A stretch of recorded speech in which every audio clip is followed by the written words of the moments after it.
Previously on NYPD Blue. The reason I came by is because I wanted to apologize for what I said to you and Baldwin earlier. Don't worry about it. No, it wasn't professional. Because the truth is, I wasn't feeling entirely professional. Listen, tonight's shot, but I'd really like to have dinner with you soon. I'd like that. Friday? I'd have to check. Yeah, it's clear.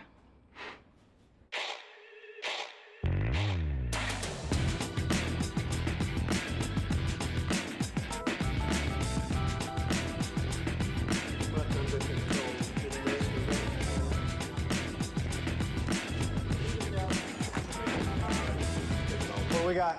Looks like a pretty basic device. Enough to take out the car, but not much more than that. What are the chances of recovering anything we can trace? Not good. How much expertise you figure was required? Anyone with ordnance training in the military could have done it. There's also a dozen books available on the internet, take you through it step by step. Any ID? Yeah, his name is Brett Keenan. That's his daughter over there. Where was she when it happened? Pulling into the garage. She heard it.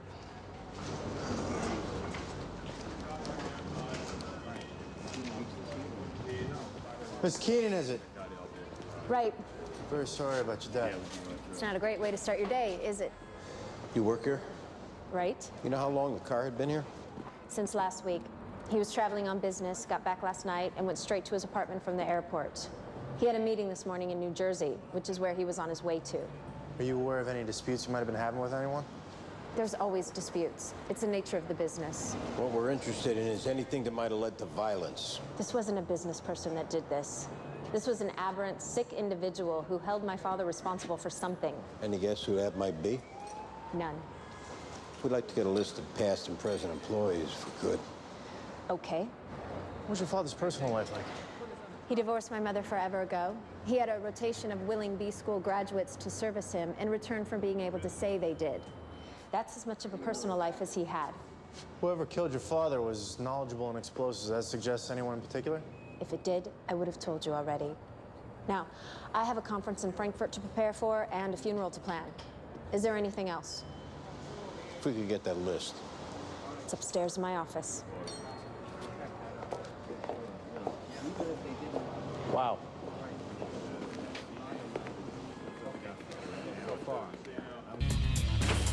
Bomb went off when he started the ignition. Yeah, the car had sat for almost a week, so there was plenty of time to rig the thing.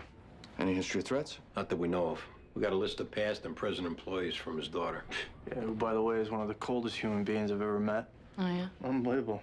Because it's a bomb, the feds are interested in being a possible terrorist link. As is my boss. So far, we haven't got anything that points in that direction. If you need a search warrant, court order, anything, will you let me know? Absolutely. Chief of Detectives has already called twice. Whatever you know, as soon as you know it, bring it to me. You got it. Hey, we should divide up the names, call and have them come in. All right. We'll start with the former employees. When we're done interviewing them, we'll move on to the present ones, right? Good. You'll call me if you're taking a statement. I may call you even if we're not. You free for dinner? Tonight? Yeah, tonight. Just so happens I am. Got a report of a homicide in an alley. Who's up? That'd be Esler. Corner East Broadway and Pike.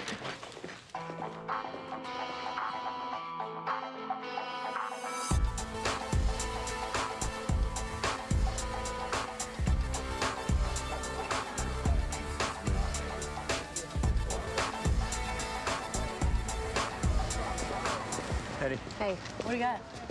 White male, looks like he's in his teens. Apparently beaten to death. How'd the job come in? Sanitation worker over there found the body around 7.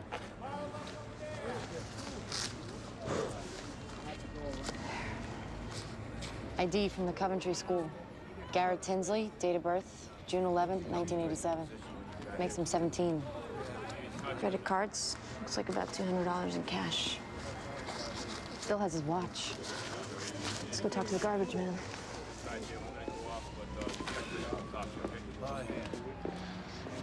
Hey, found the body? Yeah, What time? about 6:45. I see kids up here all the time smoking dope and whatnot. Ever see this one? I didn't look at his face. Do us a favor and look. I'd really rather not. I got to think about dead people. I think of the family. I can't stand it. Just see if you recognize him.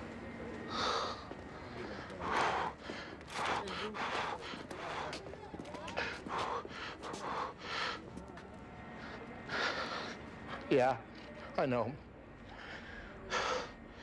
He was a real asshole.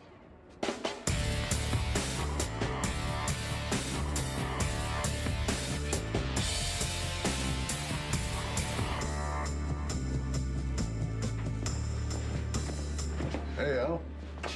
Phil? Phil Beckett? That's me. Detective Medavoy. Why don't you come this way? Sure.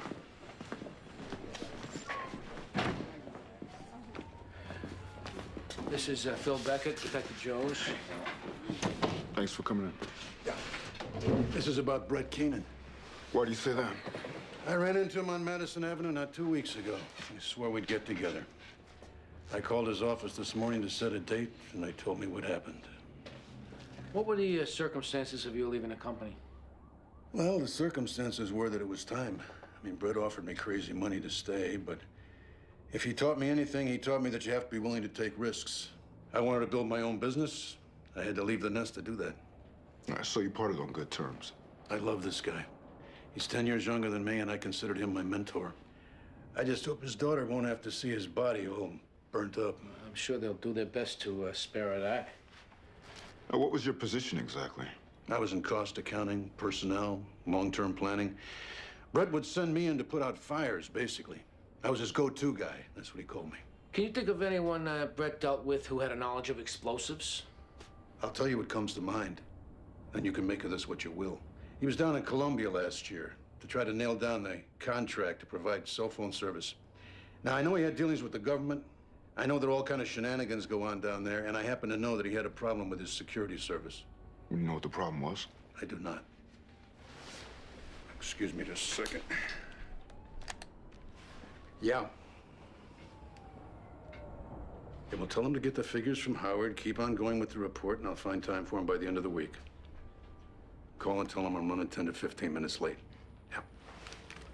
Sorry. Yeah. So if we need information on any of these names, where do we reach you? All right, forget about these office numbers. Just call my cell phone. I'm reachable 24 hours a day. Thank you.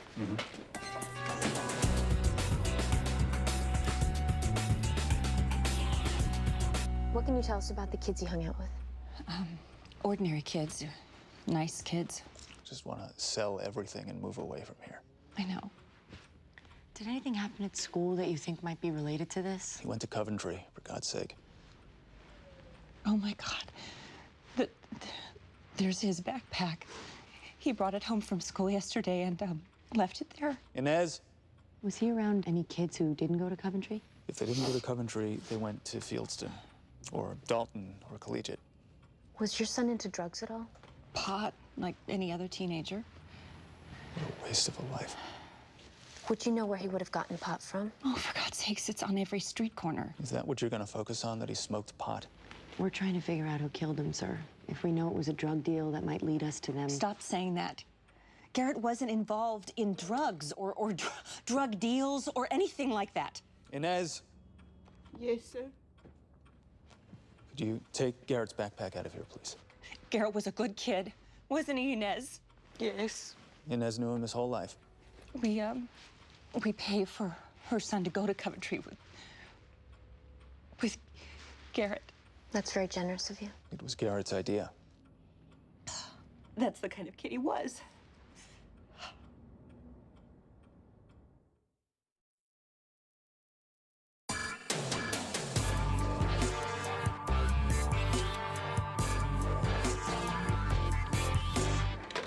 The outfit providing security for Keenan when he was in Colombia was Clausen and Associates. Now, they said the problem was with a bodyguard named Avi Mosier. What kind of problem was it? All they would say was that they let Mosier go and he's currently working for another security firm. I'm calling over there now.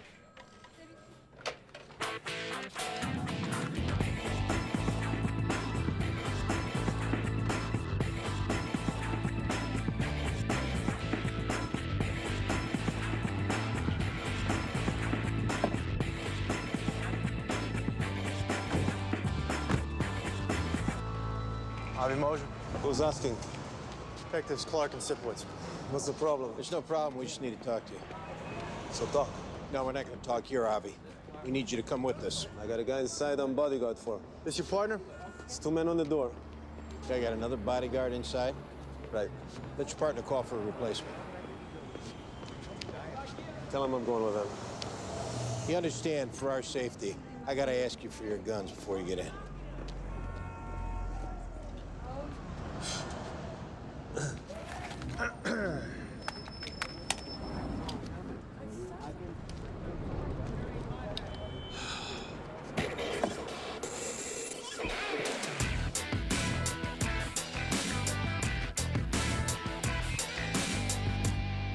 There's a lot of sadness here today. People crying, holding each other, trying to make sense out of what happened. What can you tell us about Garrett, Dr. Weaver? I didn't know him too well. His records indicate that while he wasn't an outstanding student, he did the work required of him. Never failed any courses. Any problems related to drugs? None that I know of. It should be noted that at Coventry, we have a zero-tolerance policy regarding drugs. What does that mean, exactly? First time you're caught, it's an automatic suspension. Second time, it's an automatic expulsion. Can you tell us anything about the crowd Garrett ran with? I think it's fair to say he was among the more popular, socially active students. With a fair amount of money. His family was always quite generous to the school. I assume to Garrett as well. Do you think it was possible that someone was shaking him down? Well, anything is possible. I would doubt, if that was the case, it was another Coventry student doing it. There are families here with a lot more money than the Tinsleys. Was Garrett ever in trouble for anything other than drugs? We make it a practice here to keep our student records confidential. You know that if necessary, we can get a court order. I don't think there is anything in his records that relates to this. Dr. Weaver, with all due respect, this might not be something you're in a position to know. What I am in a position to know is that families who entrust us with their children expect us to be discreet about what happens here. One of those families' child was just killed. I can promise you that discretion is low on the list of things they're currently expecting from us. That means if you force us to get a court order, we're going to comb through not only the records of Garrett Tinsley, but of every student that Garrett came into contact with. 6 months ago, Garrett and a female student were discovered in an empty classroom engaging in sexually inappropriate behavior. Both students were required to write a letter of apology to the school. Both were given a warning that if any such subsequent incident occurred, both sets of parents would be notified. What's the girl's name? She comes from a good family. I know this would cause them a lot of pain. We'll be as discreet as possible. Her name is Quinny Stein.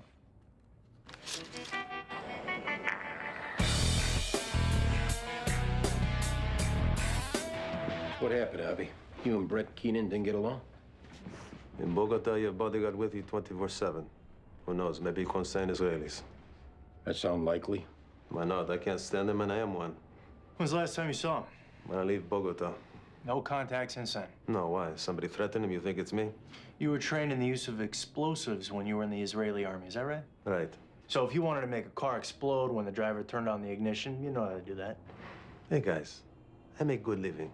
I have a beautiful American girlfriend and a condo in Fort Lee. Why I want to blow up cars for? Brett Keenan's dead, Avi. Somebody blew up his car. You think I do this? We know he got you fired. Big deal. I get another job, 1, 2, 3. You want to tell us the truth of why it was you got fired? I sleep with his daughter. He found out? We're together all the time down there. How can he not find out? She talked to him, I talked to him. He don't want to listen to nothing. He called the office, say goodbye to Avi. When's the last time you saw his daughter? What difference does this make? Avi, we're going to ask you to just answer the questions for right now. Not worry about the significance of them, I see her now and then. We keep it quiet. All right, we're gonna need for you to stay here for a while. You're gonna tell my boss I'm a suspect, huh? Not yet. You do, I lose this job too. Are my parents coming down here? No, Quinny. At 17, you're old enough we can talk to you yourself.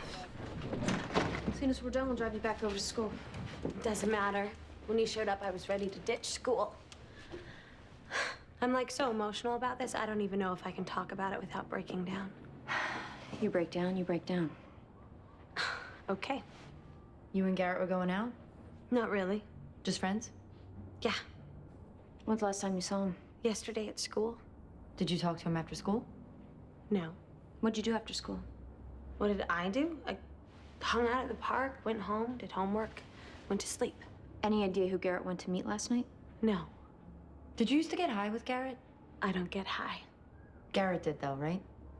I guess. Just pot, though. You know where he got it from? No idea. No idea about that. You don't get high, and you and Garrett were just friends. You think I'm lying? We know that you and Garrett were caught having sex in an empty classroom, Quinny. First of all, it was only oral. Second of all, so what? You think that means we were going out? Here's the thing, Quinny. This is a homicide investigation. That means there are no secrets anymore. We're gonna look into Garrett's life and the life of everyone he knows. What does that mean? It means we're going to talk to your friends, your parents, anyone who might conceivably know anything. Okay, please don't tell my parents about that. Please. And don't hold anything back. I'm like sick with grief and you're treating me like a suspect. Where did Garrett score his pot? From Serge. You'll tell us how to find Serge? Is there any chance he won't broadcast it all over the world that I did? Yes, Quinny. If at all possible, I would really like not to be known as a narc.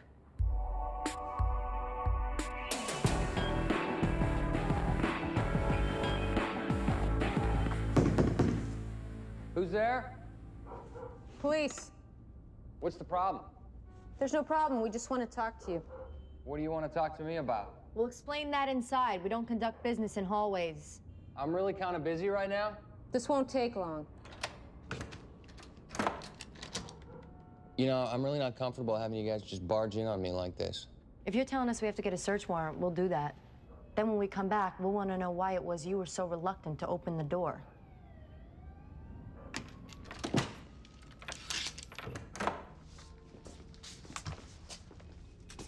How do you know Garrett Tinsley, Serge? From around? Overlapping social circles, that kind of thing? Did those social circles ever overlap into drug sales? No, they didn't. Can I help you with something? I'm fine. Just answer her questions. You're fine, but you're looking at my bathroom? I want to make sure there's no one else in here. When's the last time you saw Garrett? I have no idea. Where were you last night, Serge? At a party in Williamsburg. Until what time? Where are you going? Thought I heard something. Hey, relax. I'm not gonna relax. She has no right to go in there. Look at this. The Brooklyn Botanical Gardens. Now we have a problem.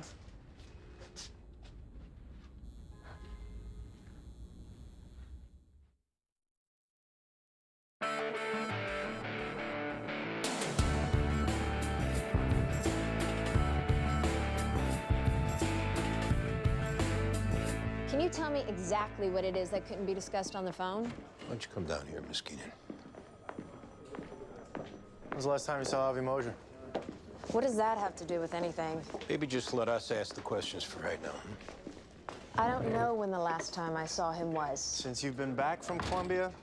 Yeah. Did your father know you were seeing him?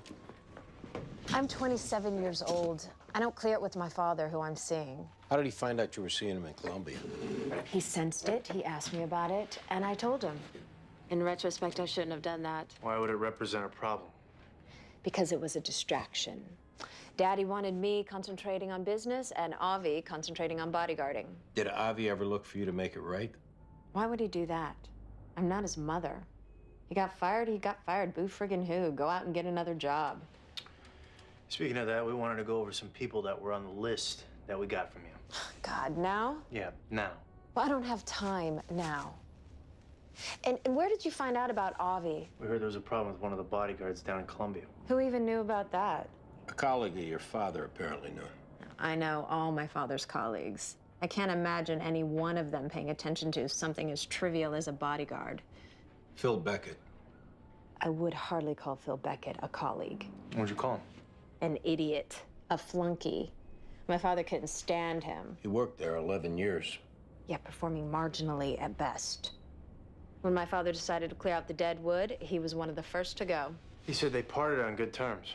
If you call being escorted out of the building by security good terms, then they did. Now, who else do you want to know about?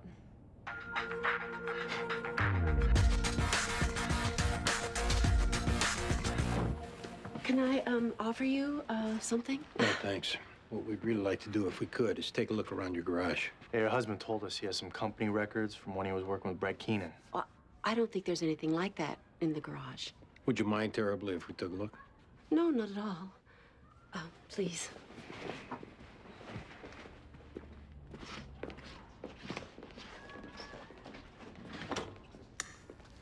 Where's your husband working currently, Mrs. Beckett? His office is over by Columbus Circle. It's his own company? Yes, it is. He very much wanted to be his own boss after he left working with Brett. Well, we haven't been able to get in touch with him at any of the numbers that he gave us. Oh, well, you know, for some reason, he's had nothing but problems with the phones in that building.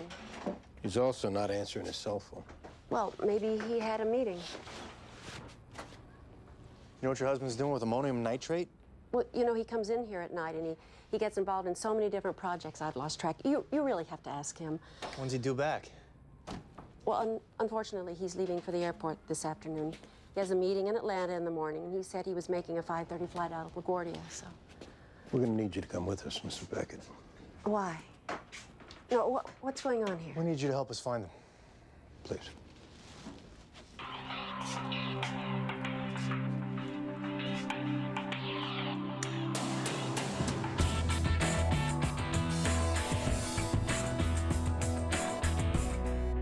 Everything I was growing was for medical purposes. What are you sick with? Chronic fatigue syndrome. That's for real. I also like to be able to provide it to other people who are sick. And maybe so they suffer a little less. Is that so wrong? You provide it free of charge? Compare my profit margin with the drug companies, I come off like Mother Frickin' Teresa. All right? Did you provide pot to Garrett Tinsley? I have a confidential relationship with my customers. I do not divulge. You said you went to a party in Williamsburg last night. What time did you leave?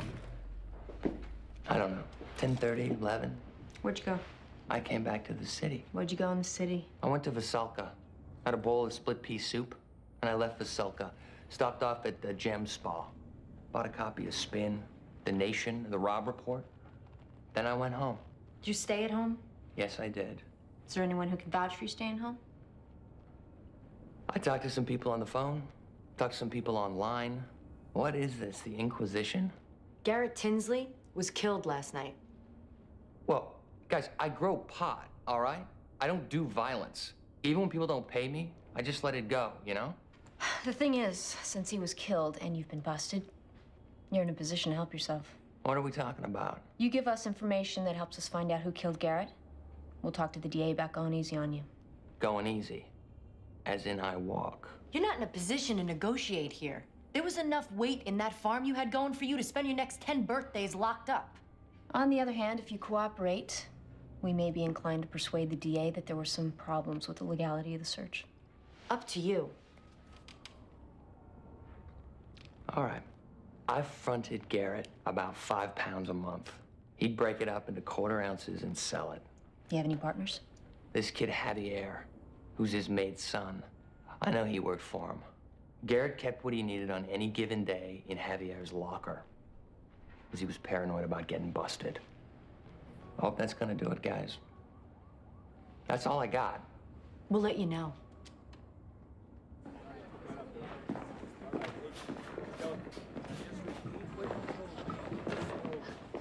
Can I talk to you privately? Let's go in here.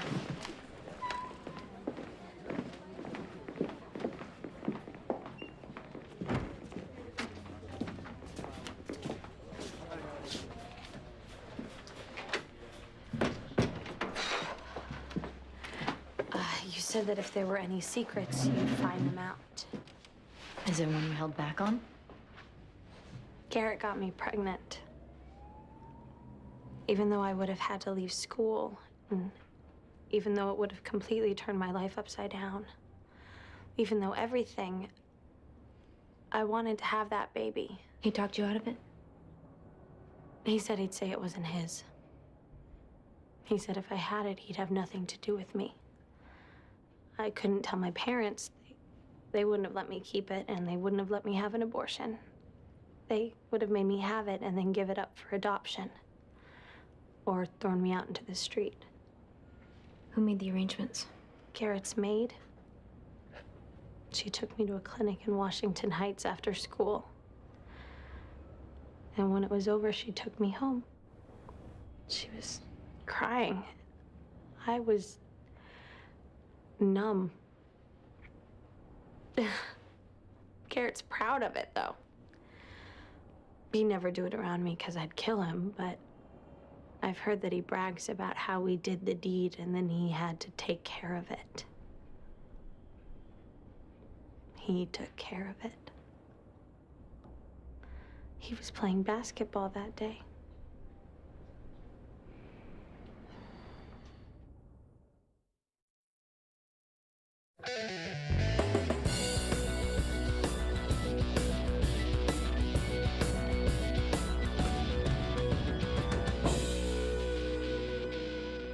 Mrs. Tinsley will be home in about 1 hour.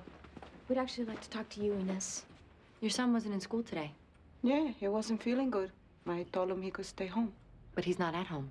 Maybe he go out for a little while. Where would he have gone? How come you want to know? We need to talk to him about Garrett. He don't know anything. Was he friends with him? They knew each other. I don't think friends. Did Garrett ever get him into trouble? No. Why was your son suspended?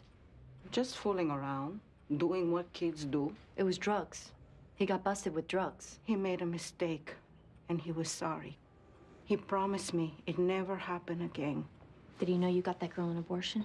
If Garrett tell him, then he knows. Was it Garrett who asked you to do it? He came to me crying like he did when he was a baby. He said he couldn't tell his parents, and the girl couldn't tell her parents. So the only one that could help them was me. God forgive me. I knew it was wrong. But I took care of him all of his life. So I said I would do it. Where's your son now, Inez? I don't know. Inez, mejor que digas la verdad ahora. Yo no sé. Then we have to consider him a fugitive. That means putting his description out over the radio and police all over the city looking for him. ¿Dónde podemos encontrarlo? I'll find him.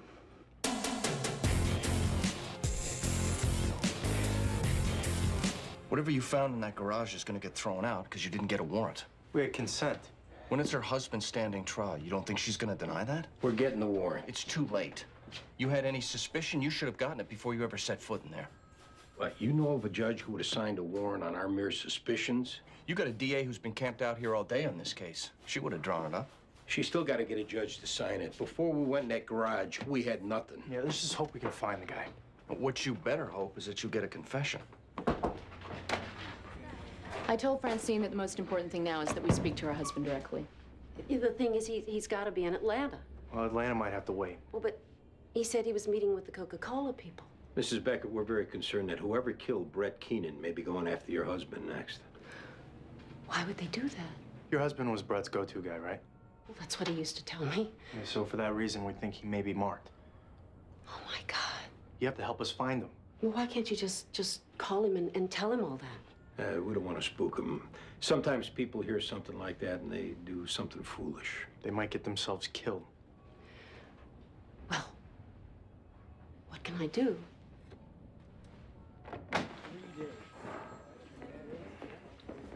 Let me know when you have him in custody. Yes, boss.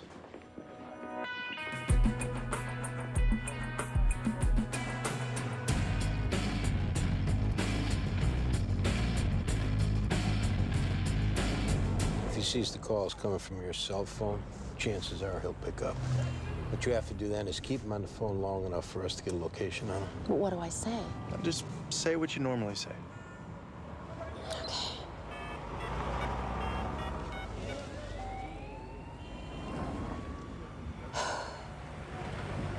Hi, honey. How are you? Oh, I don't know. I was just thinking about you. Thought I'd call.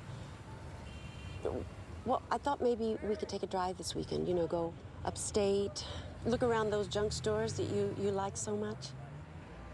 You'll be back from Atlanta by the weekend, right? Keep talking. You know, I'd like to come with you on one of these trips sometime. No, you wouldn't have to be responsible. While you're working or at your meetings, I could go, you know, sightseeing, shopping. Yeah, okay, next time. Okay, honey. Well, I love you, and have a safe trip. Bye. 9th Avenue, 23rd Street.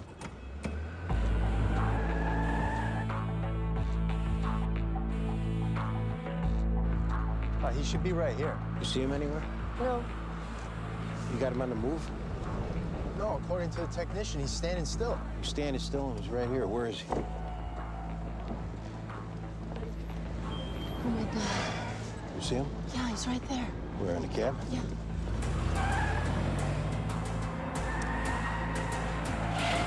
Hey, get out of the cab. Let's go. Turn off the engine. What's going on? Let's go.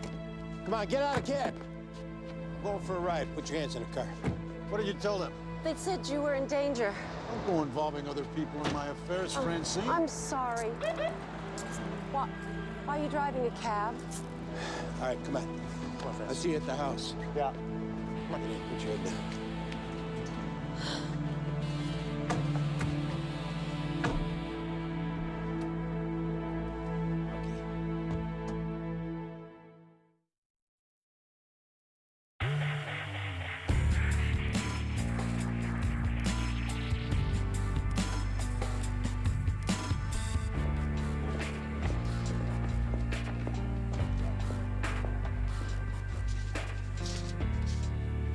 May I help you? This is my son, Javier. I'm Detective Ortiz. This is Detective Murphy. He wasn't running away or nothing. Okay, we're gonna talk to him for a little while. I can be with him, right? It'd be better if we talked to him by himself. But I would like to be with him. No one's gonna hurt him. Just to be there when you talk to him, that's all. I don't say anything. Mamá, está bien. Puedo ir solo. John, would you see if she'd like anything? Of course. Can I get you something?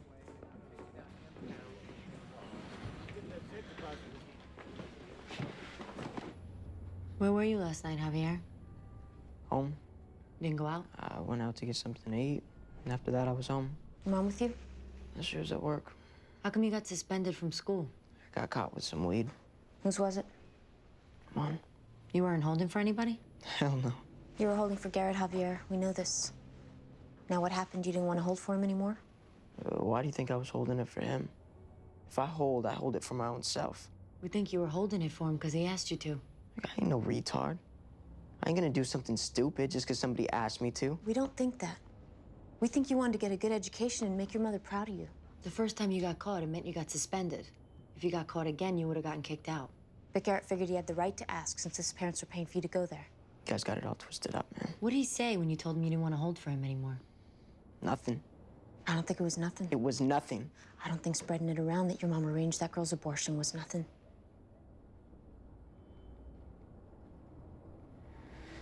My mom been wiping his ass since he was a baby. And now he's all grown up. He figured the same way my mom worked for his parents that I'd work for him. What did he say when you told him you didn't want to do it anymore? That either I kept the weed willingly, or that he'd plan it on me.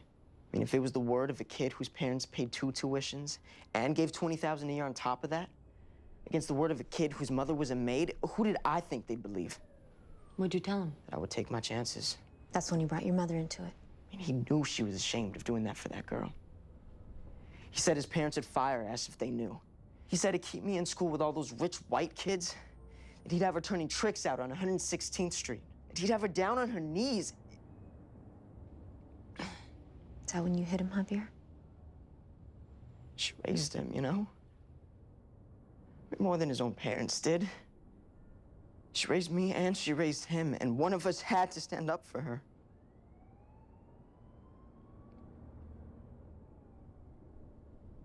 Yeah. I hit him. I beat his head into the ground.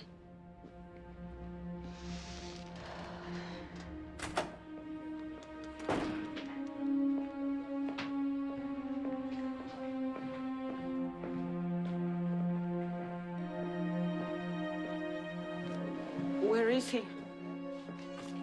He's gonna have to stay here for a while. What did he do? It was him who killed Garrett, Inez. You don't need to spend a lot of money on a lawyer. Let legal aid provide one. If you're not happy with them, you can always switch. This is murder. It's probably manslaughter. Prison. Maybe. There were extenuating circumstances. Your son's a good boy. The court might be pretty sympathetic. What were they? What were these extenuating circumstances? Your son can tell you that.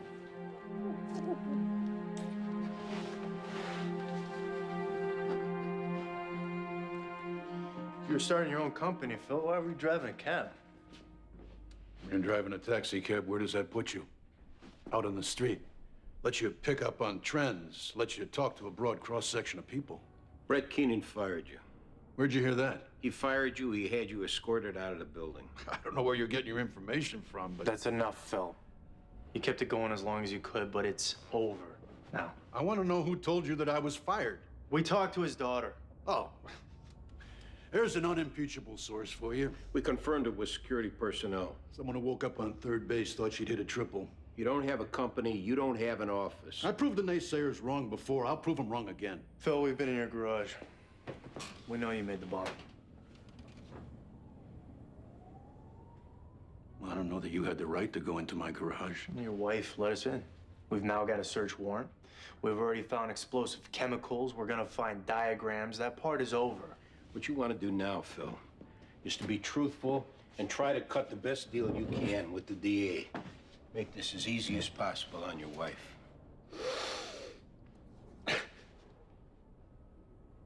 She thinks I'm terrific, you know that? She thinks whatever I set my mind to, I can do. She's a good wife. Sends me off to work with a hearty breakfast under my belt and a Wall Street Journal under my arm. She never knew what was waiting for me when I got to the office. She never knew the way that he made me feel. Like I was stupid, incompetent. When did you decide to do something about it? I worked for him 11 years. I accepted that this is the way he was. Deliver excellence on demand, first time, every time. No pats on the back, no margin for error. He decides to make changes and I don't fit in. That's okay. What wasn't okay? I needed an extension on my health insurance. Francine had something. Women's problems. I went to him with it. He was barely listening. I followed him out to the elevators. I told him that she needed a special kind of therapy, and if that didn't work, an operation. And he said, sorry, Kimosabe, no can do. So you made the bomb? Yeah, I guess I wasn't too stupid to do that, was I, Brett? I delivered some real excellence on demand that time. You'll want to put all that about your wife in the statement. I only hope when he turned the key, there was enough time for him to realize who killed him.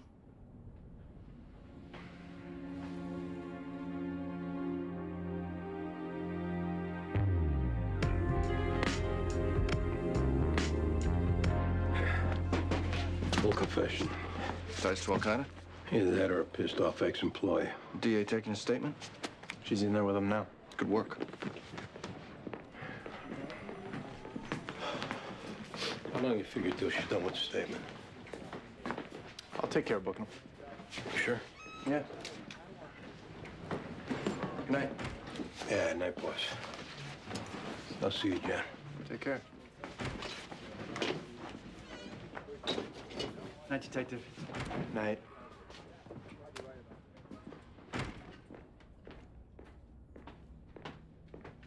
Sad story. Should we take a rain check on dinner? You had to run him over to Central Booking? Yeah. I had to run home and feed the cat. We'll do it another time. Or we could get takeout.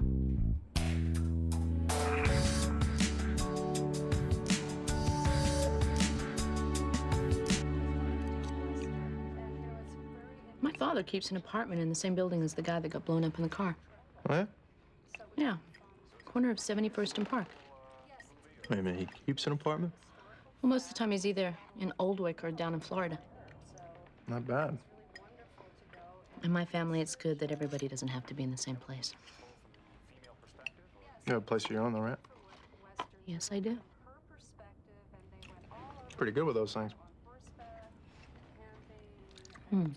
What's this?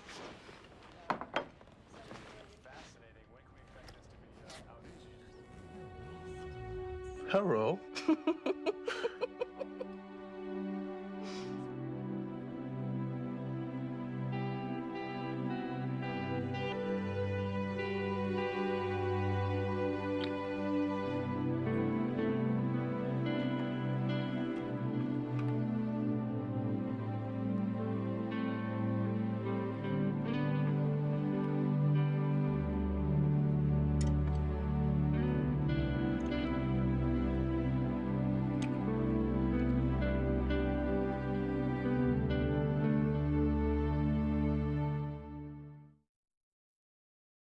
Previously on NYPD Blue. I just heard from a friend of mine who oversees the sergeant's exam.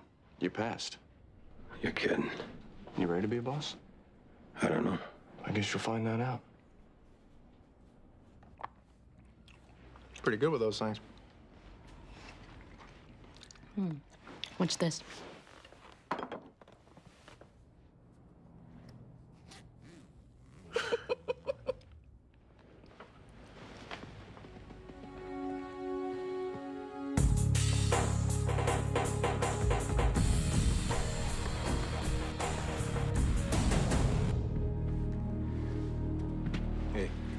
His name is Hugh Rasmussen. According to his secretary, he was a partner at Fairchild and Rasmussen, some big Wall Street law firm. How did the job come in? Secretary, she found him. Name is Judith Howe. She got here around 8:30. This guy was still working at his age? She says he was retired, but kept her on so she'd come over every day to see what he needed. Doesn't look like he's got any bruises. She said the pillow was over his face when she walked in. Where's she? Out in the living room.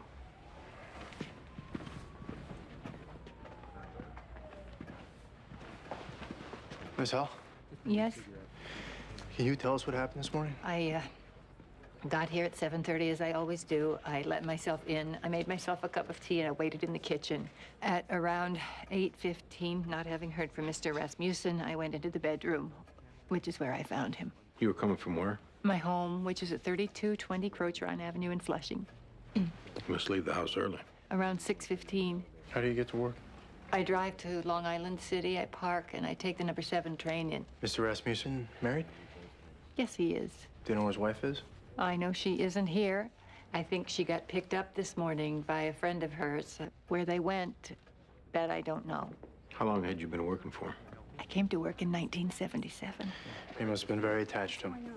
I was. Well, I'm very sorry for your loss. Thank you very much for saying that. What's going on? She's the wife. There seems to have been an accident. Hugh's dead, Amy. What? Someone suffocated him by putting a pillow over his face and holding it there. Judith, why don't you give us a minute with Amy? Please. I'll be in the kitchen if you need me. Have a seat.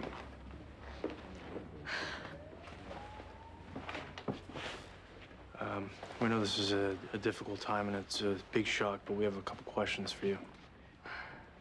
Can we get you anything? Something to drink? No, go ahead. Ask me whatever you have to ask me.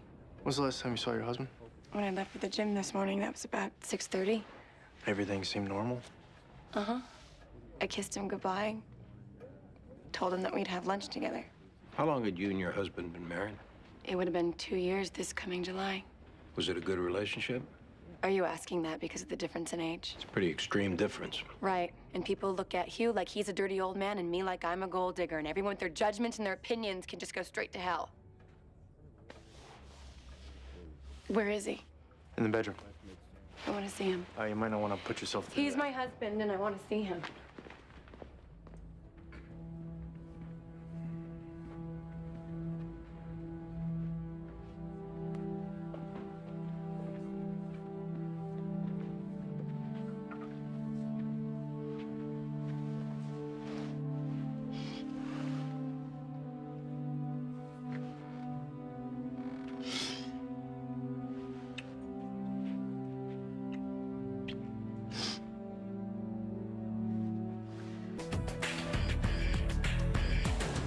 Guy was 80, his wife's 28.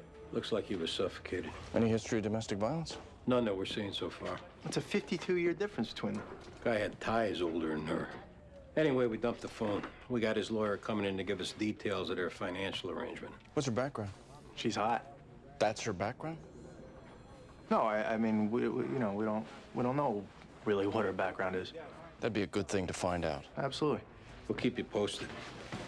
Getting promoted today. Yeah. Sergeant Sipowicz. Congratulations.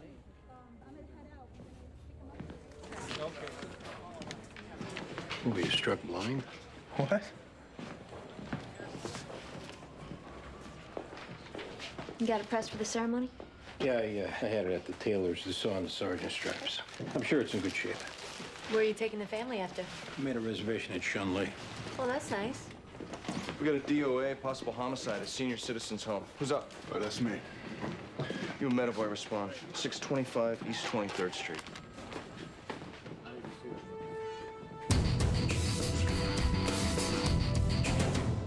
What's going on? DOA's Olive Rosenthal. She didn't show up for breakfast this morning. One of the aides came to check on her, found her dead. Well, why are we here? Doctor wouldn't sign a death certificate. He's in the next room, named Sean Mara. Dr. Mara. Yes. What's the problem? I was called by the director to come and examine Mrs. Rosenthal and sign on the death certificate. And when I got here, I saw a blood spot on her nightgown in the abdominal area. I examined underneath and saw evidence of an injection. When's the last time you saw her? About 2 weeks ago. Healthy? Given her age, yeah. What you're saying is evidence of an injection. Could that be anything else? There's a bruise, and what I think is a needle mark. Now, I can't state conclusively that that's what it is, and absent any autopsy, I can't state conclusively that that's what killed her. But there's just no way, at this point, that I'm going to sign off on it being natural causes. Okay. The director around? In here. Her name's Lillian Jacobs. Ms. Jacobs. That's me. Detective Metaboy, this is Detective Jones. What can you tell us about Mrs. Rosenthal? She was with us about 6 months. Nothing particularly unusual about her. Any complaints from her about conflicts with anyone? None that I'm aware of. Who was the aide that found her? Oh, that would be Eleanor. Eleanor? These are detectives. Why don't you tell them what happened this morning? When Mrs. Rosenthal didn't come to breakfast, I went to check on her. I found her not breathing, and I hit the panic button. Eleanor worked full-time as Mrs. Rosenthal's aide. Was there anyone else that would come into her room? She might have visitors, but as a rule, there were no staff people coming in other than Eleanor. Might I speak to you for a moment privately?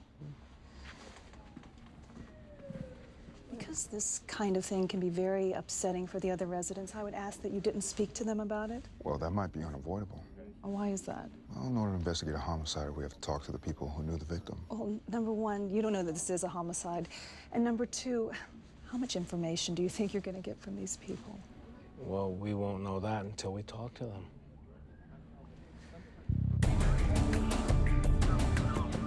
What was the financial arrangement between Rasmussen and his wife? If they got a divorce, regardless of who initiated it, it was a straight buyout, $500,000 all in.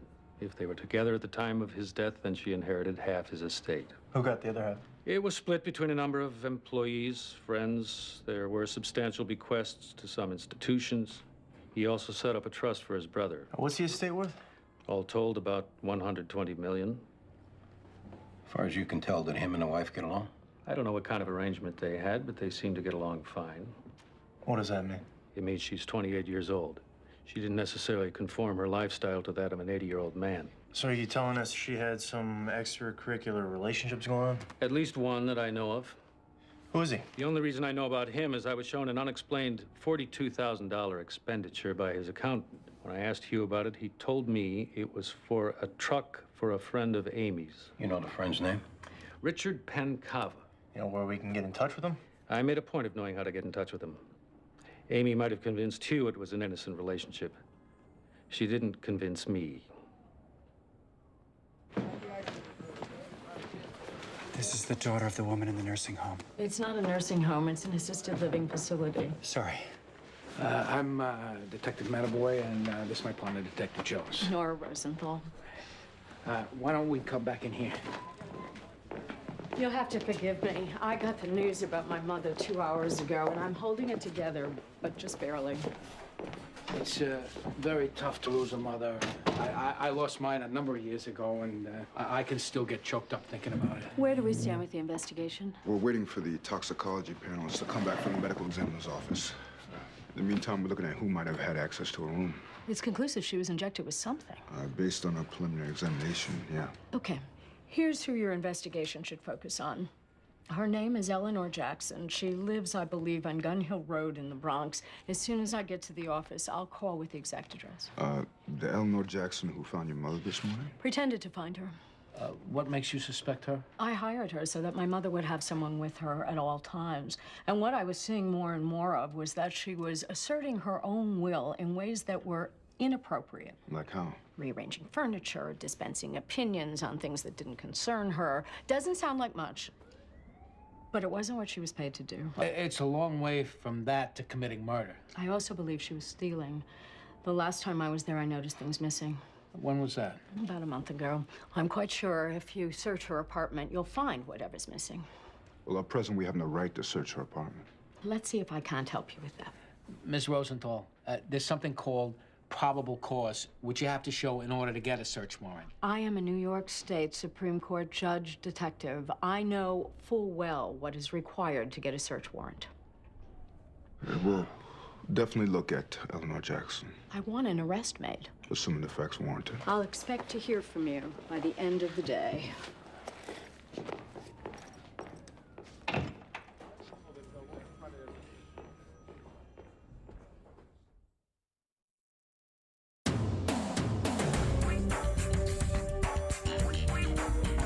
Have a piece of candy? Oh, no, thank you. Your friend want? Oh, thank you. I'm fine. What can you tell us about your friend, Olive? Well, she got here about 6 months ago. A little shy at first. And you became friends with her? I understood what she was going through. You know, it's not so easy. You see nice surroundings, very expensive, and then you wonder, what's the problem? And believe you me, there are plenty of problems. And until you get old, you don't know. Eleanor Jackson was her aide. Is that right? Yeah, she broke her hip last year, and her daughter wanted someone to be with her. I mean, to tell you the truth, she didn't need anybody. But to make her daughter feel better, she had her. Well, they get along, she and Olive? What's not to get along? Come in. You have company. Yes, I have company. All right. You don't have to speak to me so sharp. I'm mad at you, Enid. So be mad at me. Why are you mad at her? That's between us. You had a tiff? You know, you're very condescending. I'm asking you why you're mad at her in case it relates to Olive's death in some way. Well, I'm mad at her because she didn't understand why I was so upset this morning. Well, wasn't she upset? Apparently not.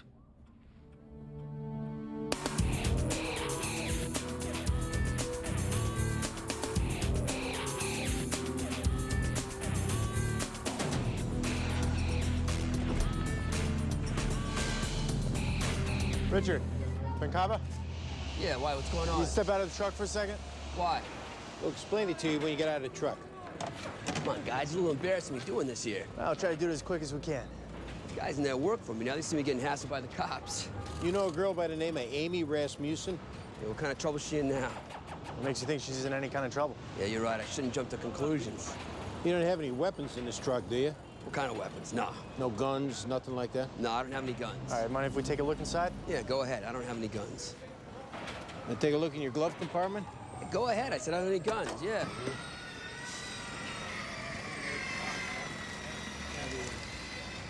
How come this bill's like this? Like what?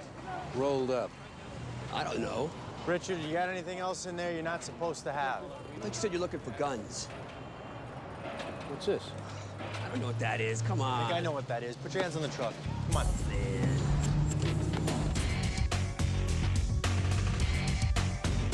88 Munson has a search warrant for the apartment of an Eleanor Jackson we're supposed to execute. The nurse's aide? Right. And how'd you get a judge to sign that? DOA's daughter is Judge Rosenthal. If I had to guess, I'd say it was a matter of professional courtesy. You know, when I think of what I've had and not been able to get a search warrant. Well, you didn't have a judge in your hip pocket. If you don't come up with anything, chalk it up to servicing a victim's family member. I have an inventory and a description of the items missing. We'll let you know what we find.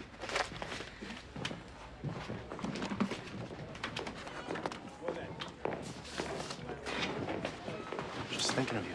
Oh, yeah? I was wondering if you're free for lunch. I actually have to have lunch with my father today. Oh, well. Wait a minute, why don't you come? No, Oh, thanks. if you're there, it'll be tolerable. Otherwise, it's going to be another career day counseling session. Your father doesn't want me along. He won't mind, and I will be really grateful. Where are we doing this? I'll give you a call. Okay.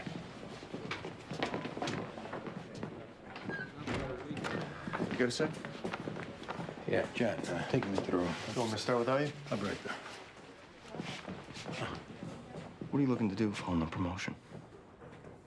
Hadn't really thought about it. You want to be retained here in the 15th? On patrol? Yeah. I wouldn't mind that for the time being, anyway. I'll make a call, see what I can do. Sit down. Swear to God, I have no idea how that cocaine got in that truck. You can square it with God on your own time. As far as we're concerned, you're looking at a B felony. No way I can catch a break on that? Depends. What was your relationship with Amy Rasmussen? We're friends, why? When's the last time you saw her? What, is she in some kind of trouble or something? It's a simple question. Do you want to help yourself or not? I don't know when it was. When's the last time you saw her husband? I met the guy once, maybe 6 months ago. Well, Richard, he was murdered this morning. Whoa. I don't know anything about that. Your number was dialed from the house phone this morning. Did Amy call you? Yeah, she wanted to see how I was doing. Don't tell us fairy tales, Richard. Why was she calling you? I picked her up this morning. Did you go in the apartment? No. I was taking her to see this building. I was running late. She called to see where I was. Why were you taking her to see a building? I wanted to buy it. I thought I could rehab it, sell off the units, make some money. I needed help with the purchase price, so I called her. You sleeping with her? No. She buys you a new truck, and now you're talking to her about buying a building? We had a romantic relationship. One thing and another, and we broke up. Didn't mean she lost her desire for you. That's right. It didn't mean that. And come to think of it, it just might have been too much to ask her to stay faithful, given he was, like, ancient. Maybe she wanted him out of the way. So you two could be together? If I testify against her, cocaine charges get dropped. Well, I guess we can assume that you're willing to consider that, right? Hey, I gotta do what I gotta do. Sit tight.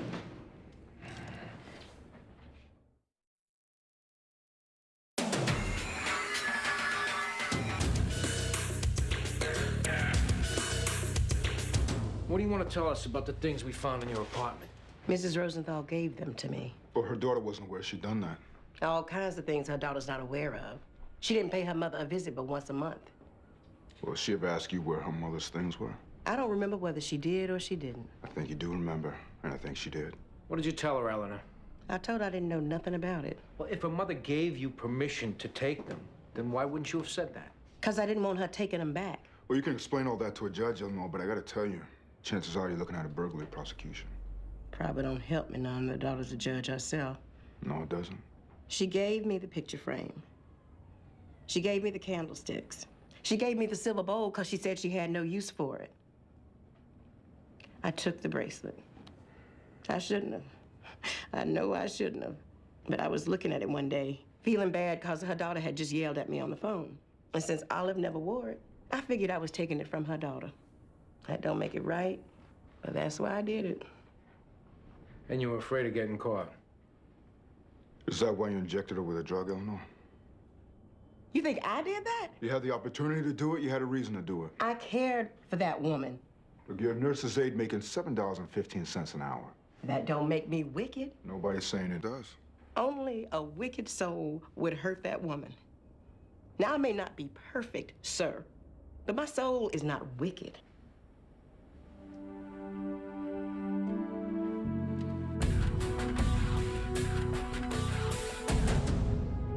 I'm reading about this Carly Fiorina. You know who she is? No. She's the CEO of Hewlett-Packard. She's one pisser of a gal, I'll tell you. My father regularly updates me on the careers of various women who have climbed the corporate ladder. Because I want her to see what women are capable of. Is there anything wrong with that? Not so far as I can tell. How was your veal? Tough. And I'll tell you something else. It's not every father who sees his daughter is capable of going out and laying waste to the competition. This little girl's all of that. No, I've seen her in action. She's terrific. Thank you, John. I just wish she was playing in a major league ballpark. Yeah, she's in the Manhattan DA's office. That's a city job. I mean, let's be honest, civil service at its best is a backwash of modest talent and stunted ambition. Am I right or am I right? Daddy, did I not mention that John is a New York City detective? Oh, that's great. John, I don't know your background. Maybe the police department is a stepping stone for you. Maybe you're happy there. I'm pretty happy there. God bless you. All I'm saying is that with her intelligence and the kind of connections that she's able to capitalize on, there's nowhere she can't go. I'm doing what I want to be doing. Can we just leave it at that? You told me you were going to do a 3-year stint at the DA's office. Put it on your resume and head for the high corn. You've been there now 4.5 years and counting. And I don't see any movement in the direction of making good on that plan. Now, what am I supposed to do? Keep my feelings to myself? Oh, no, Daddy, don't do that. Yeah, naturally, everyone wants best for their children. I really have to get going. You have any coffee? I have to be in court.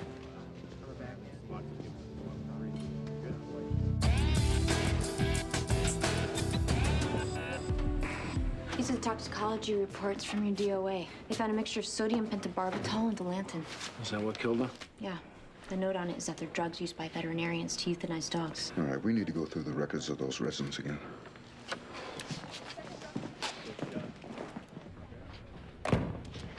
Where'd you go this morning, Amy? I went to the gym. How'd you get there? Cab? So if I told you you were seen getting into a pickup truck driven by an ex-boyfriend of yours, that'd be wrong? Okay, look, I did get into a pickup truck driven by a former boyfriend. But But when I came back to the apartment, I couldn't say that because Judith was sitting there and I couldn't say it in front of her. and why was that? Because she hates me as it is, and I don't like to give her ammunition to go after me with. I lied right now because I lied before. So. You started seeing this guy? No, I did not. All right, Amy, we talked to Richard. We know about the truck. We know about the building. The truck, I felt like I owed him. Based on what? There was a time when I needed help, and he was there for me, at least at first. He got in touch with me a few months ago. He was broke. He said that if he had a truck, he could start making a living again. I talked to Hugh, and I told him that there was nothing going on between us because nothing was going on between us. He bought him the truck. Who's he gonna buy him the building? No. And I wasn't gonna ask him to. Why were you going to see it? Just to go. I was trying to be a good friend, trying to be encouraging. Maybe it was an accident with the pillow? You think I killed Hugh? I think maybe a part of you wanted him out of the way. No part of me wanted that. You're 28 years old, your husband was 80. You stood to make $500,000 if you divorced him and $60 million if he died. That's a boatload of temptation staring you in the face, kid. How dare you? Have I spoken out of turn? You don't know the first thing about me. Fill us in. I was run out on by my father. I was turned out by my stepfather. When I met Hugh, I had been abused by every man and woman I had ever been involved with. I was a strung-out call girl, and when a friend of his paid me to go over to his apartment, I took one look at that place, and the only thing I could think about was how I was gonna rob him. Why didn't you? Because I liked him. The first few times I was with him, he didn't want to have sex. He just wanted to talk, watch TV. He would read to me from these books. Oliver Wendell Holmes, Ralph Waldo Emerson, E.B. White. I didn't know who they were. Half the time I didn't know what they were talking about, but he would try and explain it to me. He eventually put me in rehab and got me healthy. And I fell in love with him. I don't really care if you believe me or not, because the way I feel right now, I don't care what you do to me. But how dare you say that I was tempted by money?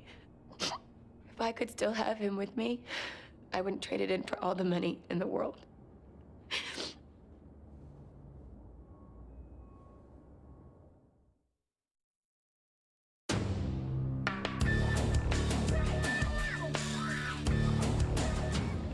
She didn't do it, Eddie. No, I mean it. I really don't think she did. How many times are you gonna take orders from your little captain down there? That's not what I'm doing. It's not, huh? No, I stop and look at something on the window doesn't mean I'm gonna buy it. What I say we do is we talk to the brother. The fact that the will sets up a trust rather than gives him the money outright tells you something's off. Good. Good idea. I'd just rather not think we're doing it on this girl's behalf. It's part of the investigation.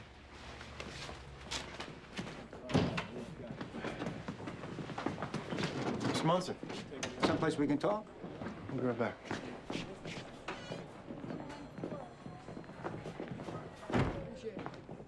Coffee? No, thanks. I'd like to make a proposition. If it's not something you're interested in, I'm sure you'll say so. Sure. I have some potential clients coming in from Hong Kong in a couple of weeks. They're heavy gamblers, and I know they want to go down to Atlantic City. I just want to see if you're available to watch out for them. They need a bodyguard? I don't know that they need one. It makes them feel important to have one. Well, it depends on what's going on here at work, you know, how much time's required. You give me as much or as little time as you want. I just want to tell you that I pay $1,000 a day, and the need for this comes up with some regularity. I'm definitely interested. according to my daughter, you're a heads-up guy. That's very nice of her to say that. Not to say that she hasn't been wrong once or twice. Haven't we all? Anyway, I hope you think about it. Appreciate the offer. Hey, boss, the blood work that comes back on our DOA shows a veterinary drug was used to kill her. That point to anybody? Well, there's a resident in the place who knew her, whose son's a veterinarian, and until she retired was a veterinarian herself. Sounds like that's who you ought to be looking at. We were hoping to toss a room. It didn't take much to get a warrant the first time, so we were hoping that Munson might be willing to go to bat for another one. Call and ask her. Since we broke a little bad over the DOA's daughter using her influence, we didn't want it to seem like we were asking just to make a point. You want me to ask? It might be better coming from you. Right.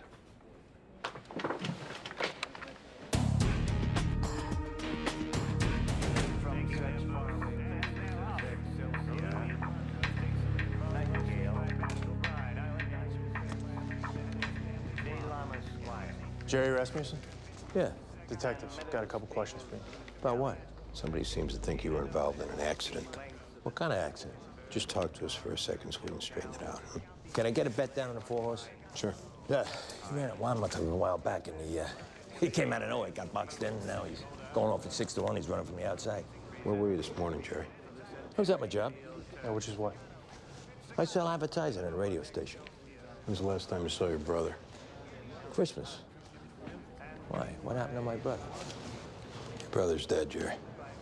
Hey, let's go. Hey, why don't you take it easy, pal? Why don't we go over here so we can talk? What kind of relationship do you have with them? I don't know. It had its problems. Like what? He tried to put me through school, and that didn't work out. And then he tried to get me started in different business ventures. They didn't work out. Probably thought I was a dope.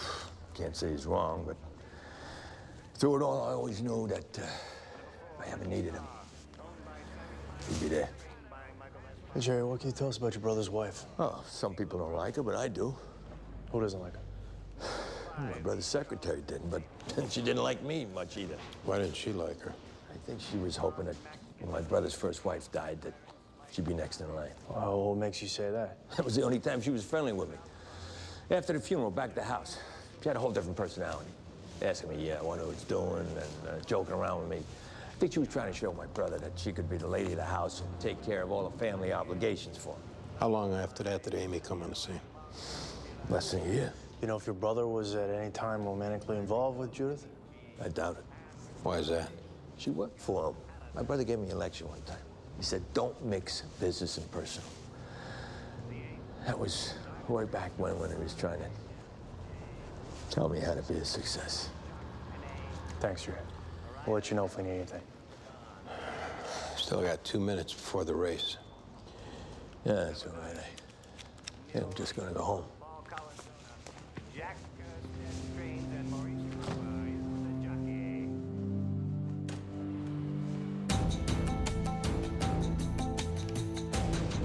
Do you remember what time you got up this morning, Enid? The same time I always get up, 5:45. And what time did you go to breakfast? I didn't go to breakfast. Why is that? I don't enjoy it. What don't you enjoy? I don't enjoy sitting at the table where I used to sit. Well, why don't you sit at another table? I'm assigned to table number 5. And that's the table I'm required to sit at. Well, did you used to enjoy sitting at table number 5? Yes, Why'd you stop sitting at the table? because a certain individual moved in and was invited by another individual to sit there. And then this certain individual proceeded to monopolize the other individual's attention. And I chose not to be a part of it. It was Olive Rosenthal who moved in? I'd rather not say. We need you to say. Don't you think it's wrong to come into a place and change the way things are just to suit yourself? Where did you go last weekend, Enid? To my son's. And this is the son who's a veterinarian? How'd you know that? You were a veterinarian yourself, weren't you, Enid? Yes, I was. I bet at the time you went to veterinarian school, there are very few women who did that. I was one of 2 in my class. You know how to put an animal down, Enid? We found the wrapping for the syringe in your room, Enid.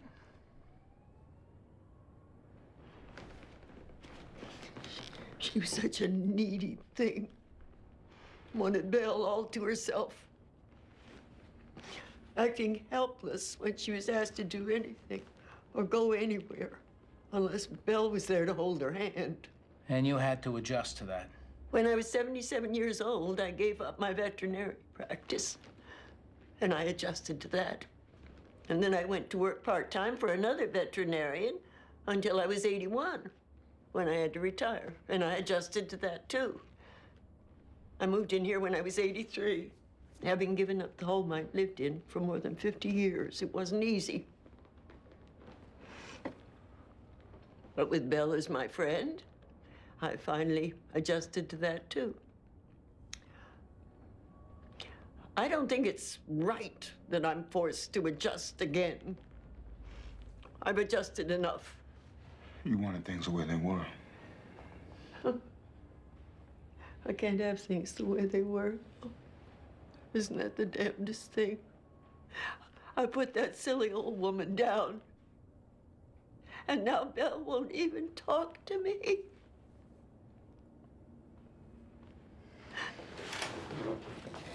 Oh.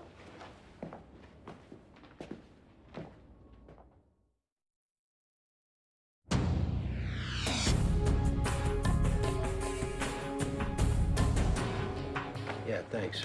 I appreciate it. That was Chief of Personnel's office. I'm being retained on patrol here at the 15th. Fantastic. Yeah. All right, thanks. Andy, that was a parking lot in Long Island City. I think we need to talk to the old man's secretary again.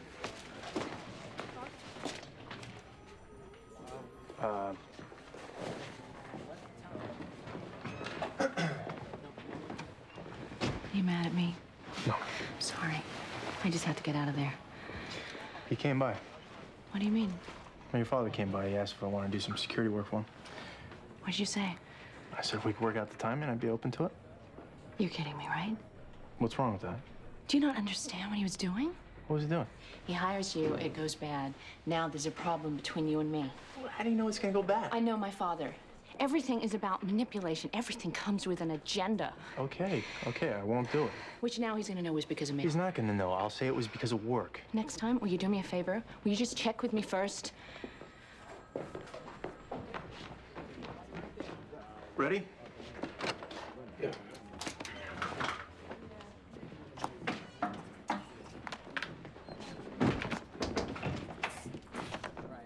What happened? She went for it. This is this Enid woman? Right.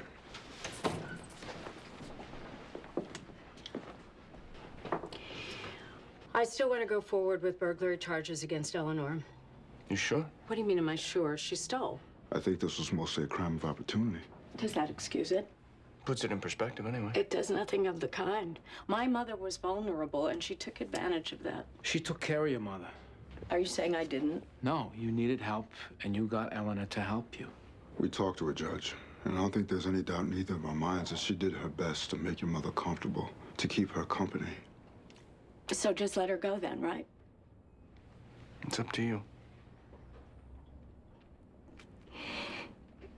I think probably that's what my mother would want me to do.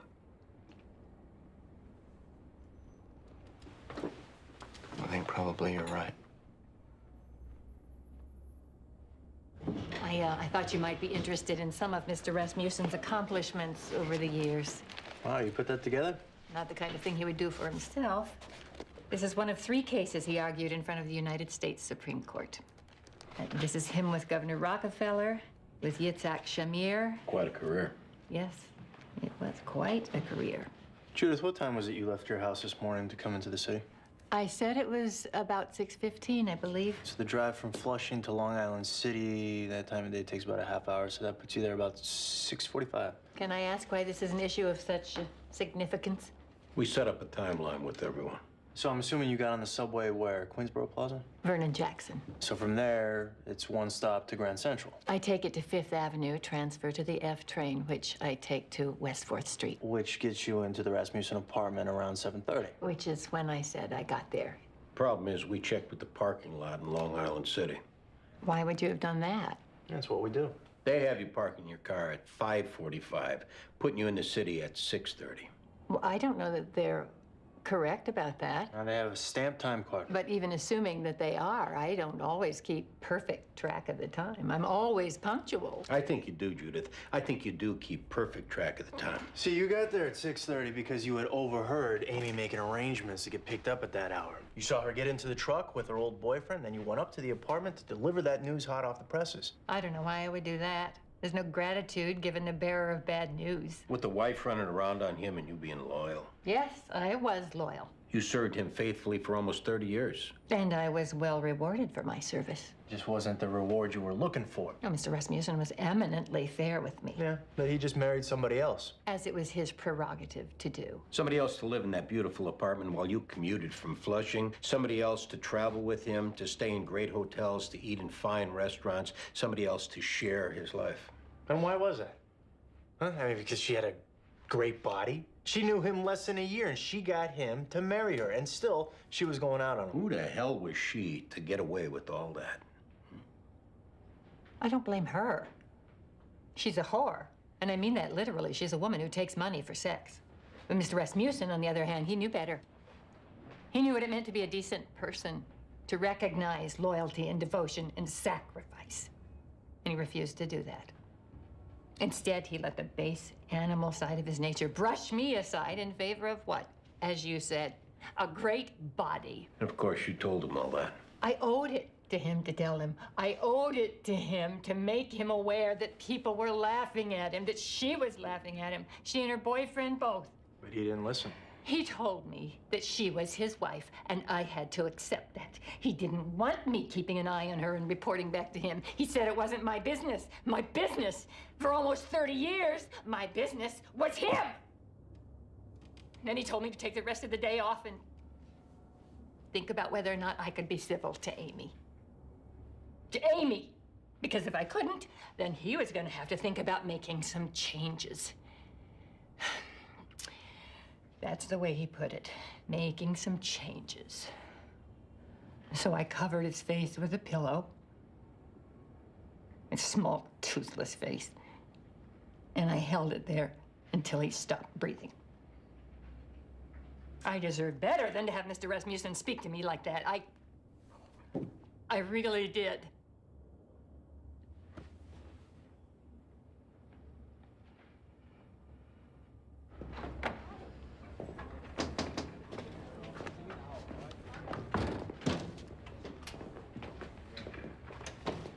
It was Judith who killed your husband. I guess I should have seen that coming. Amy, so you know, your friend Richard was arrested with a small amount of coke in his truck. He was ready to testify against you if there was a deal to be made. That also doesn't much surprise me. And you got a lot of money now. Money of your own. You probably want to stay away from people looking to hustle you. Are there any other kind? Yeah, I guess Hugh was one, right? there'll be others. Give it some time. I've never done too well being on my own.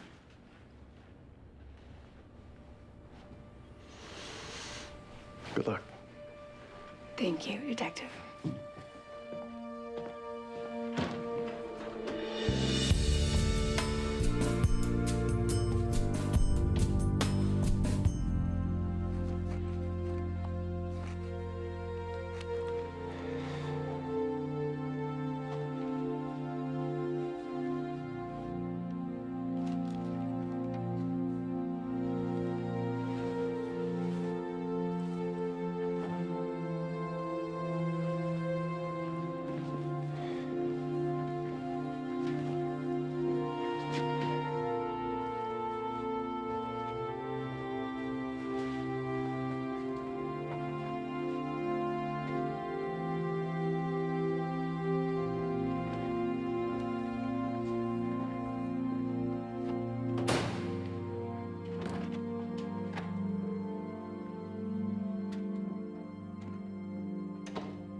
Where'd everybody go? Oh, I guess they headed over to the ceremony.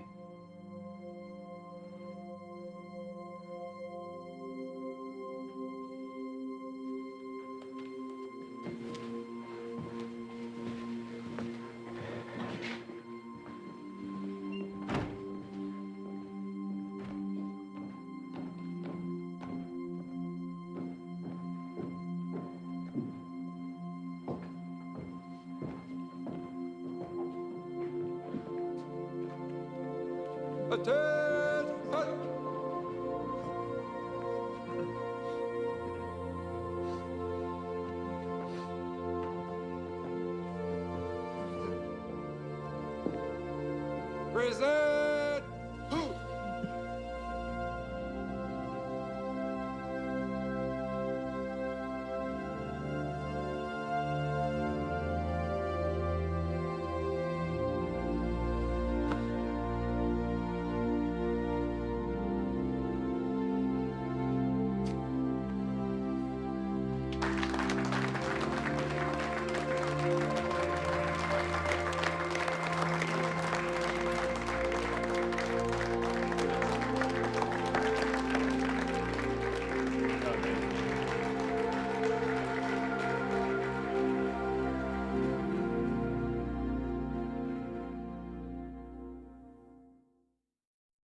Previously on NYPD Blue. Getting promoted today.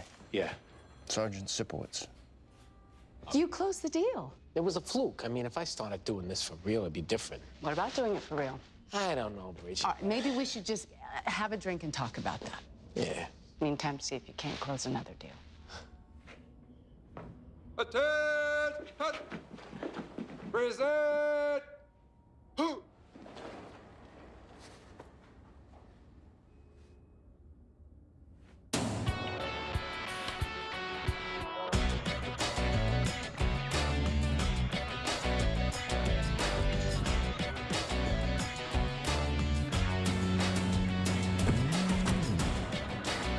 All right, step aside, homicide. How long you been waiting to say that to me? First thing I thought of when I woke up. Hey, Sarge. They took one in the chest. No sign of a struggle. My guess, for what it's worth, they either took him by surprise or they shot him from a distance. Anything missing? I don't know, check with the girls. All right, make sure your men secure the crime scene. Is that gonna be the last one today, or you got a few more saved up? No, that's it. Good. What do we got? Name's Lester Bakewell. He's an Army recruiter here to make a presentation at the school. How'd the job come in? Security guard. Heard shots around 7:15. That's the partner. She was in school when it happened. Name's Angela Payson, staff sergeant. Hey, you should get in touch with their CO at Fort Hamilton. Let them know what happened. I got it. We'll start a canvas. Sergeant Payson. I'm Detective Clark. Tell me what you know about what happened here. Sergeant Bakewell and I arrived a little after 7. I went in to make sure the auditorium was open. When I got back, I saw that he'd been shot. Did you see anyone hanging around outside? No, sir. Anything you could tell me about Sergeant Bakewell? He'd been assigned to the recruiting office here the last 2 years. He was just an outstanding individual, and I hate that he's lying out there in the open. I know, they have to take photographs. Let's finish up so we can cover them. Come on, guys.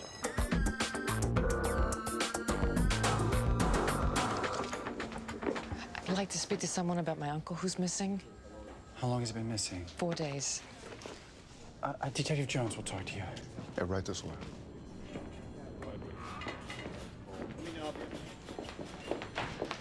He's actually my great uncle. His name's Giuseppe Campo. We're Basque. You think something happened to him? It's not like him to be missing for 4 days. Where does he live? Shelters mostly. He's homeless. Yeah, he lost his apartment 2 years ago. He had a stroke, and the hospital bills cleaned him out.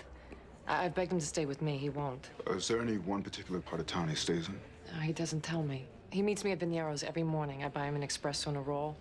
I give him clothes if he'll take them. I make sure his Metro card has money on it. Is there someone else he might have gone to see? No, I'm all the family he's got in this country. Any reason someone would want to hurt him? Oh, he's just a sweet old man. This is him. I bought him that Knicks hat and scarf for Christmas. Believe it or not, he's a basketball fan. We can check the hospitals to see if he's been treated in an emergency room. There's no guarantee we're gonna find him. Well, you'll try, right? Right. Detective John Clark, Warrant Officer Stephen Nutting, Army CID. How you doing? Good, thanks. He's handling the investigation for them. So, what does it look like? Too soon to tell. Could have been an aborted robbery. Somebody looking to steal audio-visual equipment. Could have found it without a soldier standing guard. No, it could have been a spur-of-the-moment thing. The perp got spooked. Yeah, that hour of the morning's pretty deserted. I wouldn't get my hopes up for witnesses. Family's been notified? They're down in Georgia. A chaplain and a field grade officer have been sent out from Fort Benning. We're looking into the DOA's background? There's a good friend of his that he served with. Works for the MTA. We're meeting with him later. The dean of students of the school's inside. We'll ask him if there's any students we ought to be looking at. Why don't you set Steve up at Sipowitz's desk? Sure.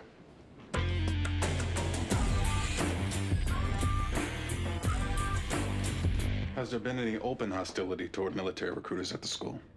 There'd been a couple of demonstrations, for the most part peaceful. Well, what part wasn't peaceful? We have one young man whose brother was killed in Iraq 4 months ago. He trashed their table and made what I guess you could consider threats, although I didn't take them seriously at the time. Well, any indication that the student had access to firearms?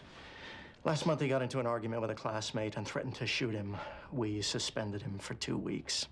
When I spoke to the father, he told me that they did have a gun in their apartment. A rifle, I think he said. Paul had shot it many times, according to him.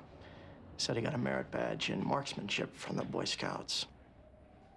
What's this boy's full name, Mr. Dixon? Paul Corbelli. And I hope to God he had nothing to do with this.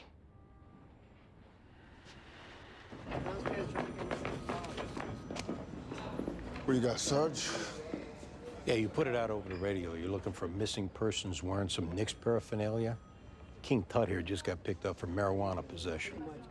That's a white male we were looking for. I know that, Metaboy. But unless you think Tut's on Spike Lee's Christmas list, maybe you ought to ask him where he got that stuff from. Right.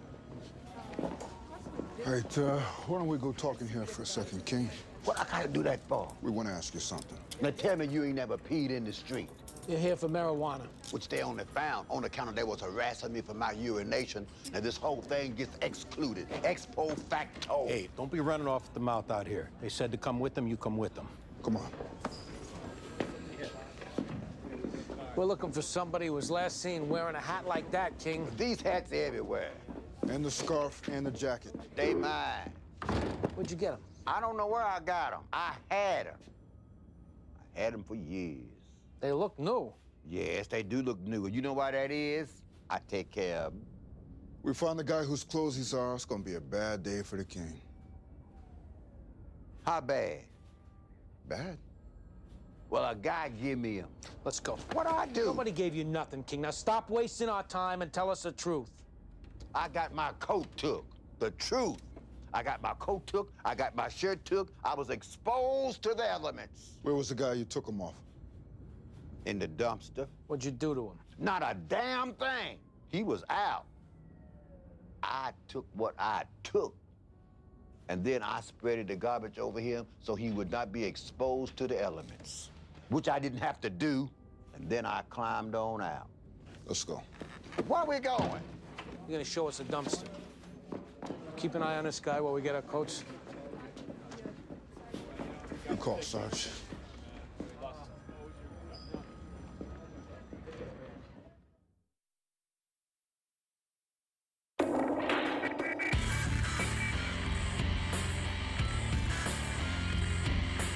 Where were you around 7 o'clock this morning, Paul? Home. Anyone there with you? My father already left for work. My mother's dead, so no. We know about your brother, Paul. Uh-huh. It's tough to lose someone that close. Last month, you threatened to shoot another student at your school. No, it's just talk. Well, we checked. We know your father has a hunting rifle registered in his name. Yeah, I brought it to school in my backpack. Are you being sarcastic? Because, see, that tells me that you're not taking this seriously.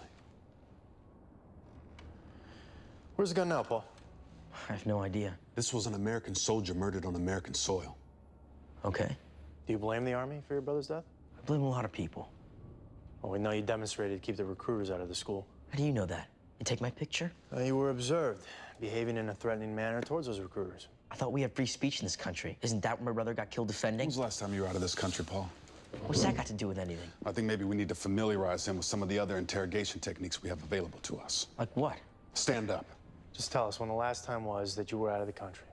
Last summer. Where did you go? Spain and Morocco. Where did you go in Morocco? Marrakesh. Who did you meet there? Nobody. Who paid for the trip? It was a package tour. I paid for part of it. My grandma paid for part of it. You're lying. I'm not. Stand up. I'm not lying. You're gonna keep standing until you tell us the truth. I'm telling you the truth. We're gonna get a hold of your father's gun. We're gonna know if it was fired Do today. you have any idea what we're gonna do to you when we find out that you were lying? I'm not lying. You hated those recruiters, didn't you?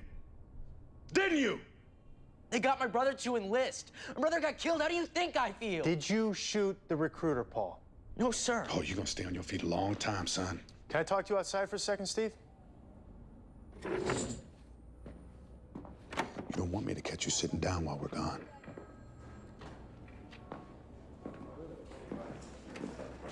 What are you doing? He's ready to go. I think you're coming on a little strong. It's first and goal, John. It's not first and goal. You got a scared kid in there. Kid, hell, he's 17 years old. And he's scared. Good, I want him scared. Listen, why don't we get him to relax, and we'll go at him again. Well, I guess since we're on your turf, I gotta defer to you. I appreciate that. So what do we do now? Why don't you stick your head in there, tell him to get off his feet, and then we'll get back to him in a little while. All right? That way he starts thinking that we're both his friends. Well, that's the last thing I want him thinking. But you got it.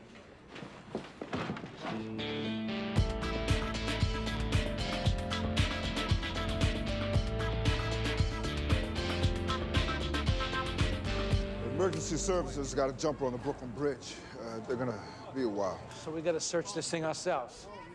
I don't want to go in there. You know, I'll go in. I just wish I had a change of clothes back at the house.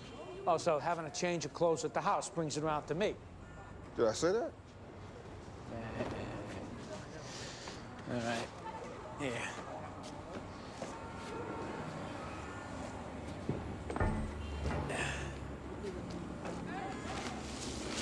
That protective layer of garbage is there like I said. Yeah, King, it is.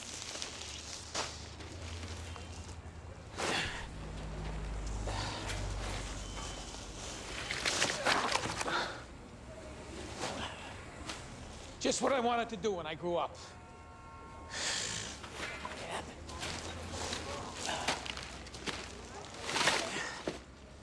Here's Johnny. Oh, he dead, right? Oh, yeah. I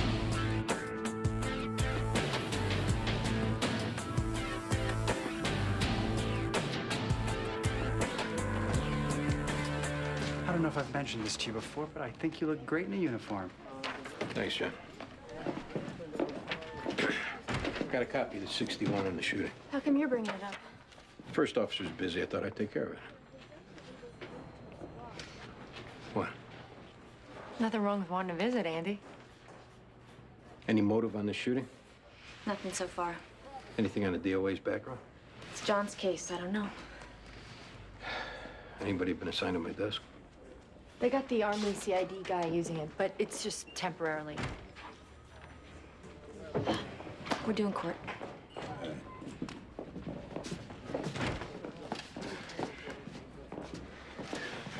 What are you doing here? What happened to you? Hey, I'll take him up to anti-crime. Should have aired himself off. He knew he had trim waiting for him. Shut your mouth. What'd you find, by the way? Guy took the hat off his DOA. King Tut look good for it? We're waiting to hear from the ME on cause of death. Yeah, we found this book of matches on him. I'll talk to the sector cops.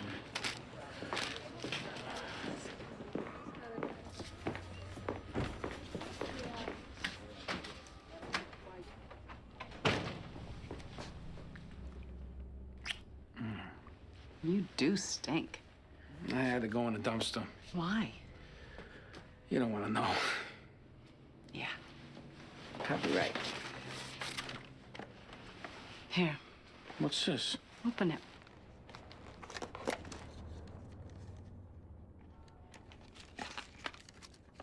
Wow.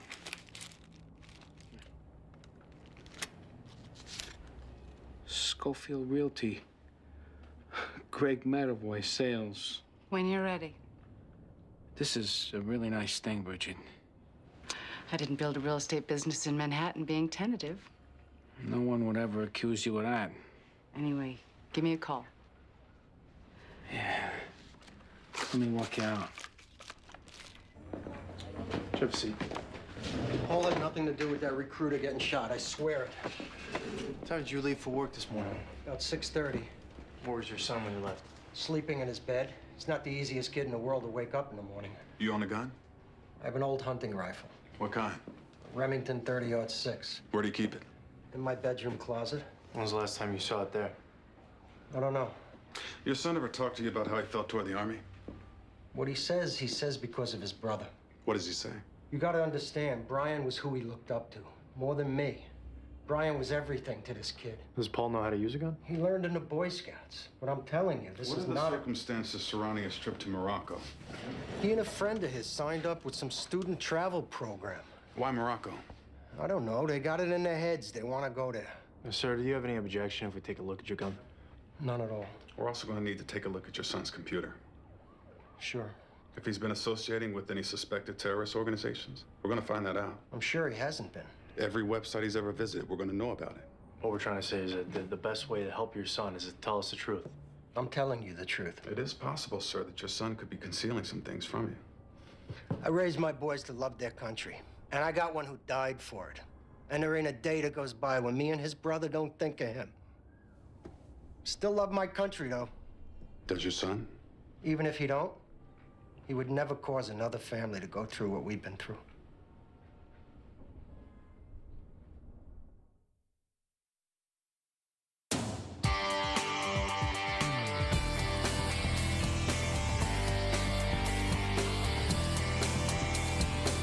I'm walking around talking to myself since I found out. You guys are close? We hated each other at first. He's from Valdosta, Georgia. I'm from Washington Heights. Thought he was just another cracker asshole. Then we got dug in together over in Desert Storm. And we saved each other. Stay in touch? Mm-hmm. So what was going on with him? It was all good. He was looking at a promotion, a master sergeant. They were going to send him to a language school to learn Arabic.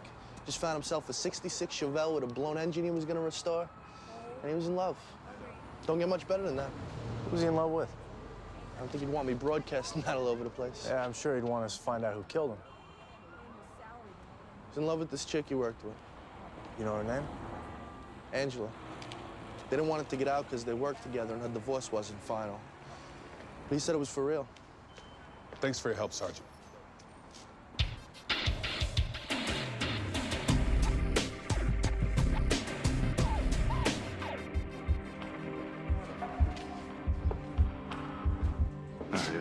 Why don't we go back in here?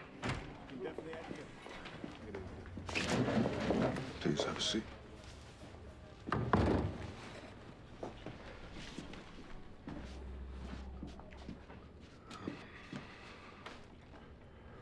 Your uncle's dead.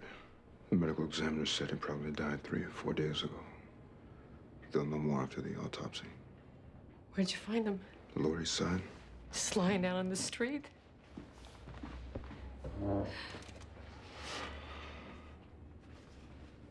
He was in a dumpster. Sorry. Did somebody kill him? It's possible. We won't know until we hear back from the medical examiner. This is what I was afraid was going to happen to him. There's a matchbook from a restaurant, Zazo. Is that someplace your uncle would have gone? No.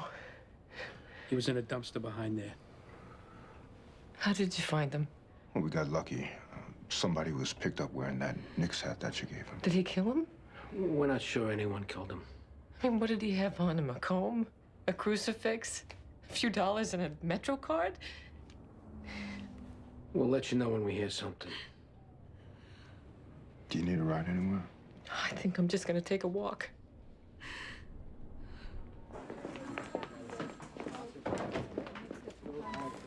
Where do we stand with the kid? I don't think he did it. We have a difference of opinion about that. We just talked to one of the DOA's friends. Apparently, Bakewell and his partner were having an affair. You talked to her husband? And I'm gonna get a hold of him. Look, I know you guys do things your own way, but for what it's worth, I hope to God we're not about to put these people through a bunch of gossip mongering for no good reason. You go where the facts take you. And where the facts have taken us is, for my money, is to an individual who fits the profile of native-born enemy combatant to a T. For the life of me, I don't know why we're not staying with that. Well, we're checking out his alibi. We're pursuing other possibilities. If it were up to me, I'd be putting his feet to the fire. Maybe that's what you'll wind up doing. But for right now, you need to talk to Sergeant Payson and her husband.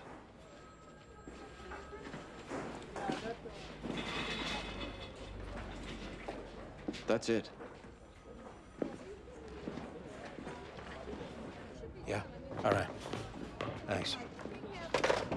Boy, I talked to the guys who have the sector that restaurant's in. They responded to a discount complaint last week involving the manager and a street guy who matched the description of your DOA.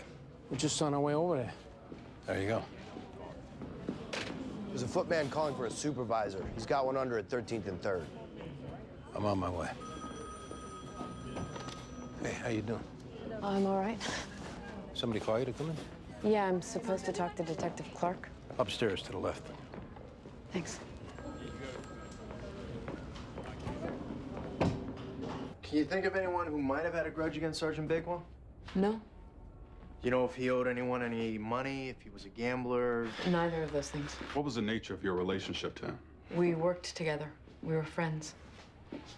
That's it. I don't understand why you're asking me this. We received information that the two of you were having an affair. How is that relevant? May not be. It just helps us if we have all the information in front of us so that we know what we're dealing with. Les and I were seeing each other. We didn't plan on it. We didn't want it to happen, but it did. Why didn't you say anything about that before? I don't think it's relevant. Does your husband know? My husband and I have been separated for 8 months. Our divorce will be final this June. Does he know? Yes, When did he find out? about a year ago.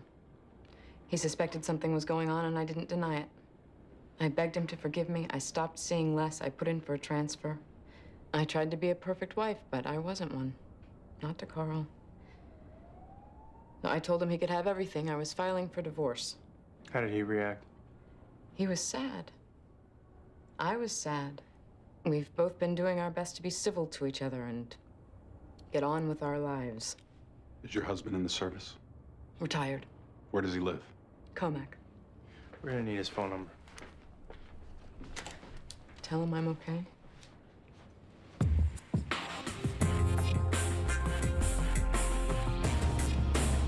You the manager?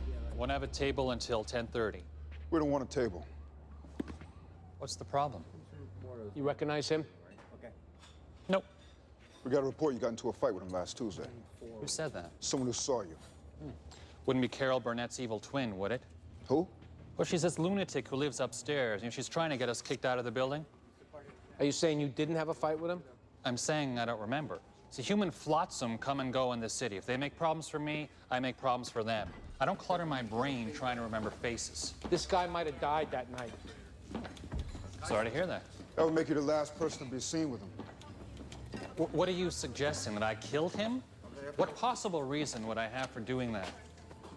You should know that this is a homicide investigation. That means we're going to talk to your whole staff and everyone up and down the block. And if anyone says that you put your hands on him, you become suspect number 1. That means if there's anything you have to say, now would be the time to say it. The only thing I have to say is that I hope this is some long-lost Rockefeller cousin or Ron Perlman's uncle, because I hate to think, with everything going on in the city, not to mention Homeland Security, you guys are spending this much time trying to figure out who did what to some bum. We need a staff list with contact numbers. No response. Duly noted.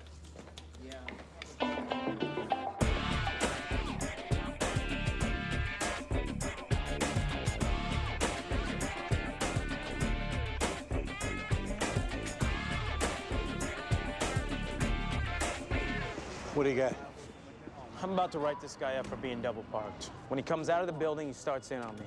I give him his warning. I told him he was getting out of line. When he wouldn't stop, I put the cuffs on. When I get my turn? I'll be right with you. He put his hands on you? I think it was headed in that direction. But it hadn't happened. No. All right, what's your story? I work for the medical lab. I come here every day to pick up the blood samples from the doctor's offices. It takes me 30 seconds. I walk in, I grab the box, and I walk out. What'd you say to the officer? I said, I'm trying to make a living. That's it? I tried to show the man respect when I first came out. I told him, I got over 30 stops to make. There's no place to park. I don't leave my car but for a minute. But he don't listen. He say, it's too late. That's when I got mad. All right, step back here a second. Come here. Is that true, what he said? Pretty much. What do you want to do here? What do you mean? I mean, do you want to create a situation? This is a working man. He's not sticking nobody up. You're going to cost him 2 days' wages with that ticket, and then when he gets mad, you're going to collar him? What should I have done? You see him go inside the building, you wait. If he's in there for a while, then you write him up. If he comes right back out again, you talk to him. What do I say? Tell Tell him you're trying to keep traffic moving. If he's a right guy, you be a right guy. And about how long do I wait while he's in the building? 5 minutes. Yeah, sorry. It's the kind of thing you get a feel for after a while. What do I do now? Give me a summons. Now go over there, take the cuffs off, tell them they have a nice day.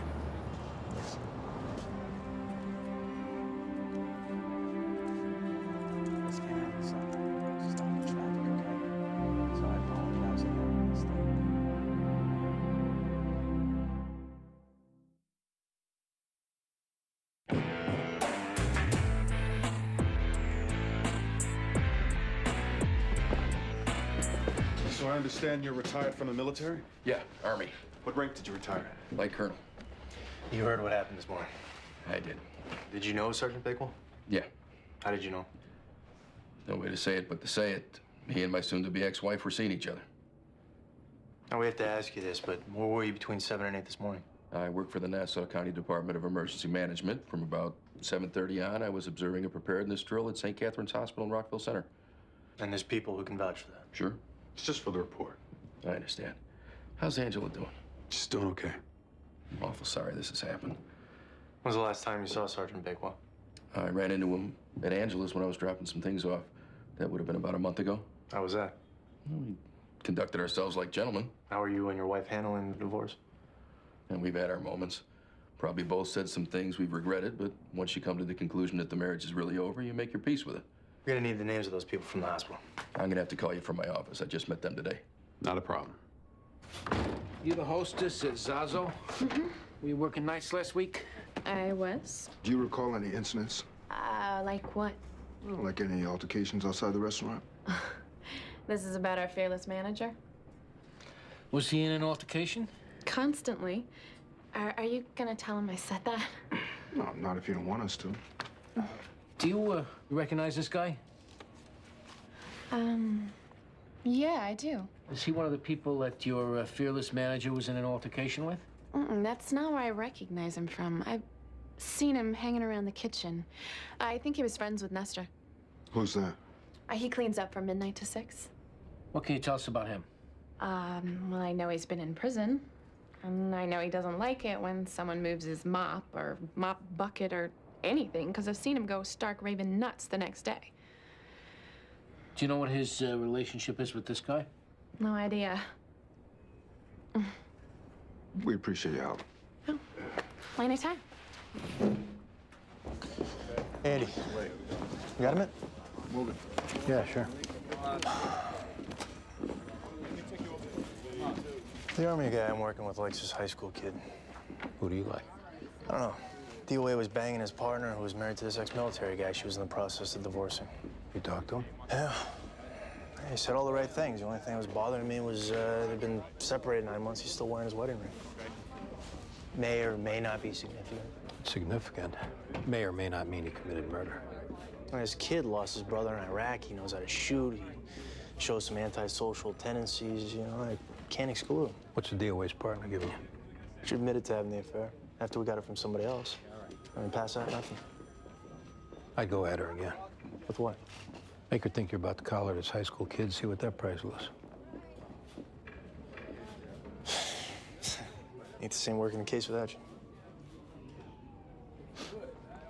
Tell your partner what you're doing. Don't sandbag him. Let him think you're listening to him the same as you want him listening to you. Hey, you sure this ain't just for today you working down here? Go on, get out of here.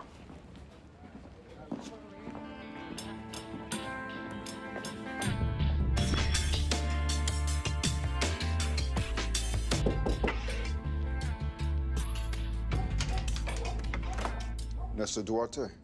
Yeah. Detective Jones and Medavoy. Want to listen for a minute? What's this about? Let's talk inside.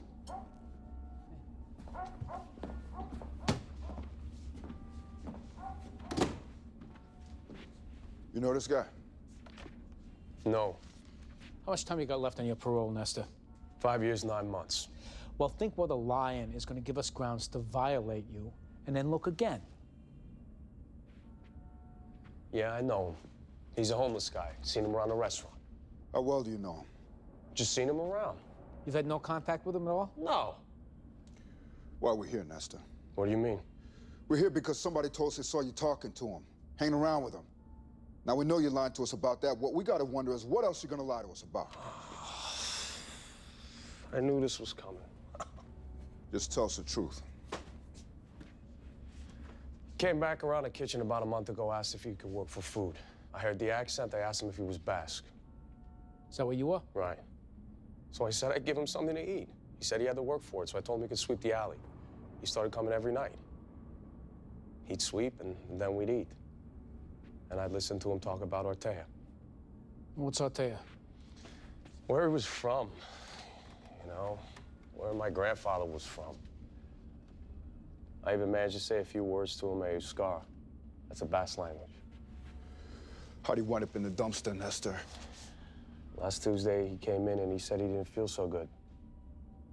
So I told him that he could go lie down and cop would keep in the back. When I went in to check on him, he was dead. You moved him? They would have fired me in a second if they found out what I was doing with him. So I said a prayer over him, and I slung his body over my shoulder, and I carried it out to the dumpster, and just threw him in. You gonna violate me? Let's go down to the precinct and figure it out.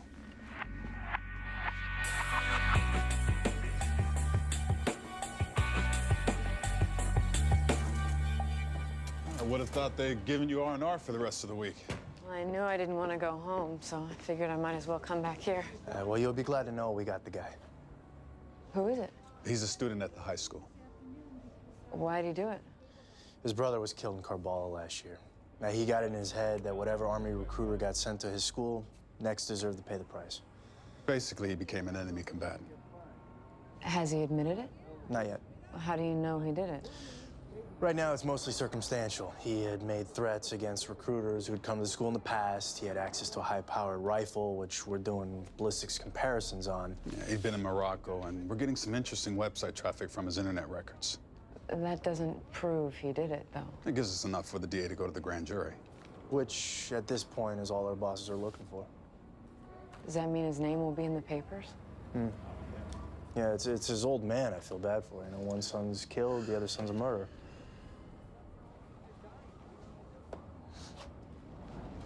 I don't know if this is relevant or not, but you have to know something about my husband. What's that? He's been having a tough time. With the divorce? With the divorce and with me seeing less. That's not what you said the last time we talked to you. I don't think he would do anything like All this. right, when you say tough time, what are we talking about? Phone calls in the middle of the night, coming in here and making a scene. Did he threaten you in any way? No. Did he threaten Sergeant Bakewell? He made it pretty clear he disapproved of what we were doing. I said this wasn't the place to discuss that. He turned and walked out like it was drill and ceremony. His face was red, his eyes were straight ahead. Does your husband have a gun? He has a rifle, sir.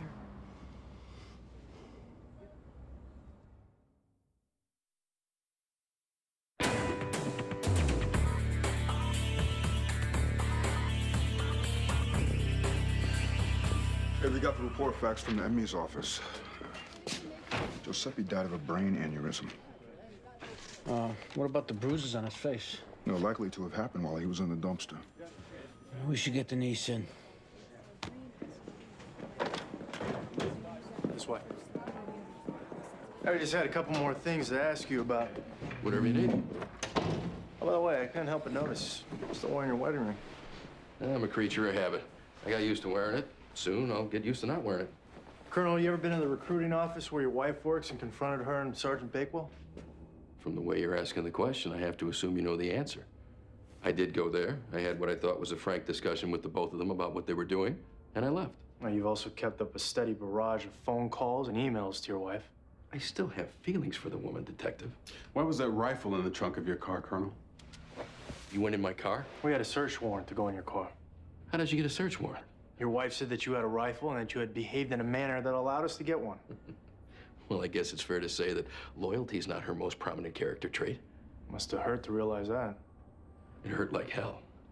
I sucked it up and moved on. Next question. What are you gonna do when ballistics comes back that it was your rifle used to kill Sergeant Bakewell? I'm gonna suggest you get yourself another ballistics lab because there's no way in hell that it's true. No, I went through your 201 file, Colonel. You did 3 tours of duty as a commander of a combat arms unit. I spoke to someone who served in that unit. He said you were a hell of an officer. Looked out for your men, put yourself at risk. I don't think the detective's all that interested in listening to you blow smoke up my ass. What I can't understand is how you can lay in wait and take out one of our own. Unless you thought that was the only way to get her back. You think I want her when she's grieving another man? I do not. In time, she'd forget him. I'm not waiting my turn on the receiving line for sloppy seconds, thank you very much. What happened to you when you retired, Colonel? I mean, how do you go from a brave soldier to a simpering coward who shoots an unarmed soldier and then lies about it? I don't have to answer to you, Junior Warrant Officer Nutting! Colonel, I don't have a military background, but based on what I know about your record, it seems like your sense of honor ought to cause you to tell us the truth. No matter what you did, no matter why you did it. I thought we were gonna build a world for ourselves, Angela and me. I came back from overseas to have a house and a yard, to raise children. That's what I fought my way through hell to get back to. Then I hung up my uniform because it was time to make a decent living. Time to stay in one place. Time to enjoy our life together. I earned that right. I put in my time, and I earned that right. And this guy took it away from you. I set up on the location where I knew he'd be. As soon as I had a clear shot, I took him out. What did he think was gonna happen? Boss, just want to let you know, partner's husband won for it. Where's Nutting? He's telling his commanding officer. It's good work, Detective. Thanks. Could have this one without Sipowicz. Not really.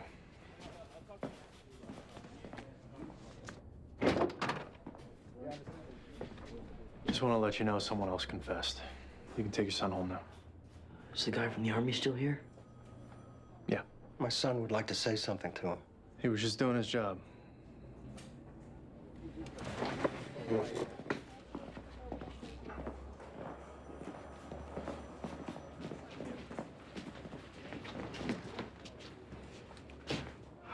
Are you gonna talk to the family of the guy that got killed? Yeah, I'll probably put a call into him. You tell him for me that I'm sorry? Especially if he has a younger brother? Yeah, I'll let him know.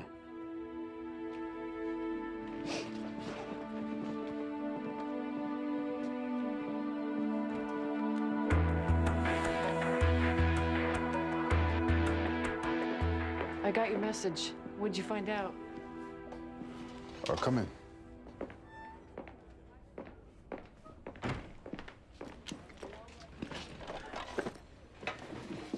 Your uncle died of a brain aneurysm.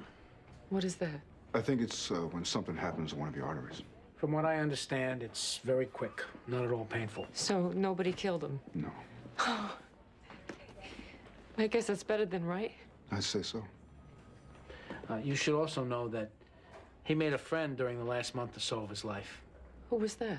A guy who works in a restaurant kitchen. Your uncle would sweep and he'd give him food. Another Basque. Oh, yeah? Yeah.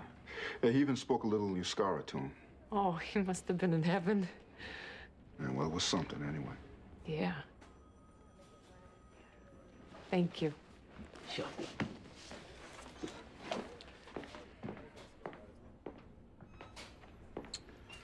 Call it a day.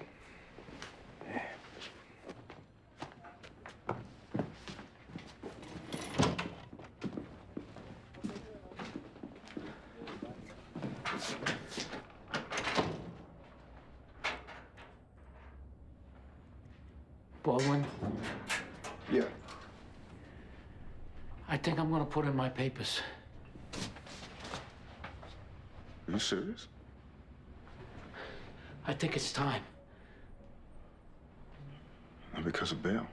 No, though he did get me thinking. Now, truth is, I've been up nights over this. I don't think I'm never gonna love a job as much as being a detective. But I got an opportunity opening up. I think I could have a life with Bridget. I think she wants to be with me. And I'm never gonna have another chance like that.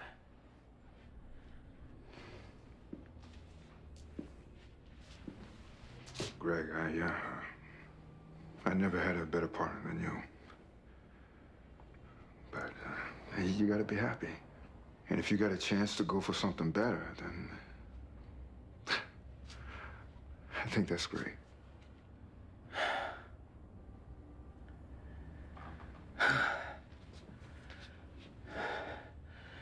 I should tell the boss.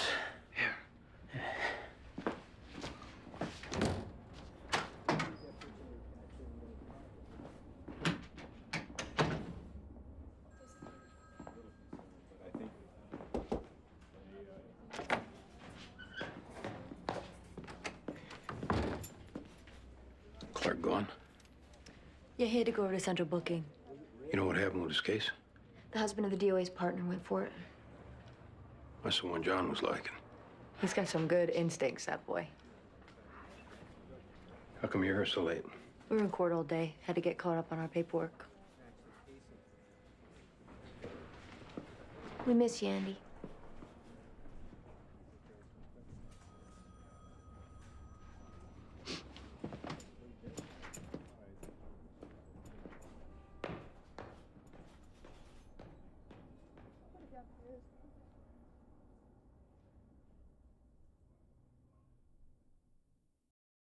Previously on NYPD Blue. All right, step aside, homicide. How long you been waiting to say that to me? It's the first thing I thought of when I opened my eyes. Hey, Sarge. Here, What's this? open it. Schofield Realty, Greg Matterboy Sales. When you're ready. I think I'm gonna put in my papers. Are you serious? I don't think I'll ever love a job as much as being a detective. But I got an opportunity opening up. I think I could have a life with Bridget, and I'm never gonna have another chance like that.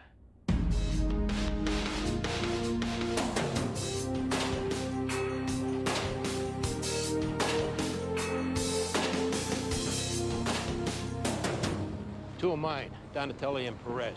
Chasing a suspicious male, throws a shot, gets Donatelli in the leg. He get away? Back of the building opens up onto Attorney Street. Chances are he came out there. You all right for us to talk to him? Yeah, go ahead. Hey, how you doing?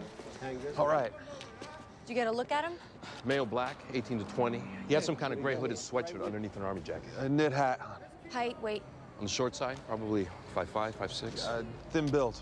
What happened before you took off after him? We see him walking down the street. At first, I thought I recognized him from having locked him up. It looks like there's a bulge on his hip. I called to him, told him to come over. He takes off. Into there. Right there. First, I didn't see him, and then he jumps out from around the corner, threw a shot, and took off. Did you guys get any shots off? No. Look, guys, we gotta get going. I'd like to ride with him in the ambulance, unless you need me to stay here. That's all right. We'll find you down at the hospital. Hey! Hey!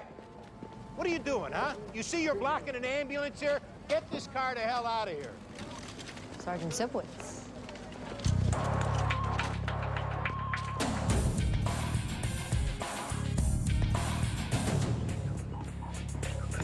I saw that directly across from where Donatelli got shot, there was a woman sitting in the window. Name's Margaret Gregoric, apartment 1B. She was there at the time, saw Donatelli and Perez go into the building, heard the shot. You might want to talk to her. Sounds like you already did. It's your case. We got a report of a homicide, 515 Bank Street. Clark and Jones, you guys take it. Hey, Andy. Yeah. Hey, Andy. Andy, let me get one of you up in the squad. Matterboy, do me a favor, don't take my picture. It's my last day. I know it's your last day. I just don't feel like having my picture taken.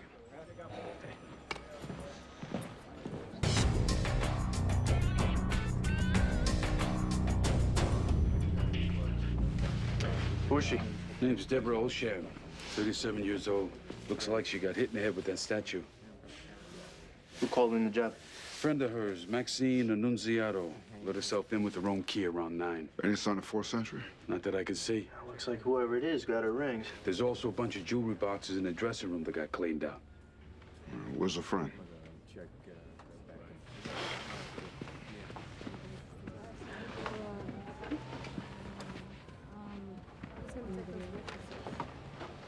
Maxine? I'm Detective Clark. This is Detective Jones. You found her? She was getting ready to redo her kitchen. We were supposed to go to ABC Carpet to pick out some tile. How'd you get in? I had a key from when I house sat for them. Who's them? Debbie and her husband, What's her husband's name? Barry Olsham. How did you know Debbie? We went to Midwood High School together. Looks like she did all right for herself. She married Barry because she loved him. As far as the money's concerned, she could have cared less. Well, what does he do for a living? He's in the jewelry business. They have a good marriage? Beautiful. She was a beautiful person. You know, she was like a saint. She was always like, you know, what can I do? What's wrong? Can I help you? Strangers she'd help. Her friends, her family, forget about it. Is there anyone that you know of who might have had access to the place? Oh, please. If someone rang the doorbell, she'd let him in. You gonna take a picture of her? Yeah, She'd hate that. I'm sure she would. What did they do this for? A diamond ring, a few gold chains.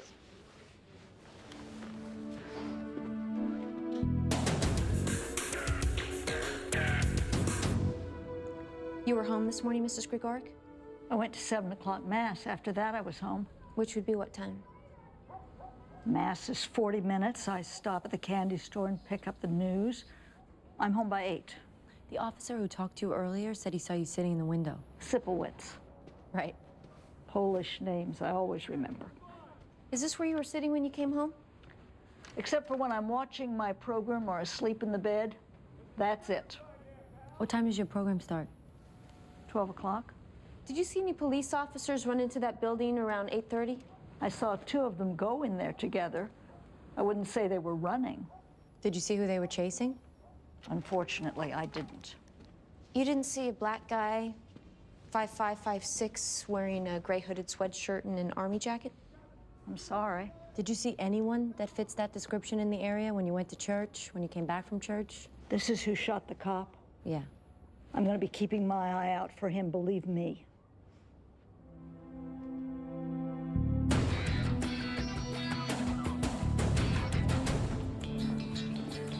This is Mr. Olshan, his attorney. Norman Haynes, how do you do? Hi. Why don't we go back in here? I understand you need to get started with your investigation, but given that Mr. Olshan just lost his wife, if we can keep this as brief as possible, that would be very much appreciated. We'll do our best. Mr. Olshan, when did you see your wife last? I left for chakras this morning around 5:30.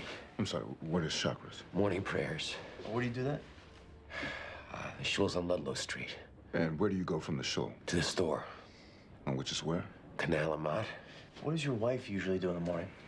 7 o'clock, she goes to the gym. Comes home. Showers, dresses. Then she comes into the store. I'm talking about her like she's still here. Mr. Olshan, were there any of your employees who might have been given access to your home? What kind of access?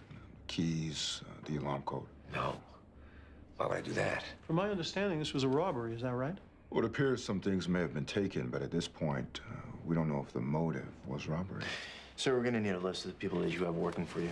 Guys, I'm not trying to tell you how to do your job, but an expensive townhouse is a target for anyone looking to do a robbery. Why are we focusing on this being an inside job? There was no sign of forced entry, so that means that someone either came to the door, your wife let them in, or they knew how to get in. There's no one working for me you have to worry about. Well, you may be right, but we still need to talk with them.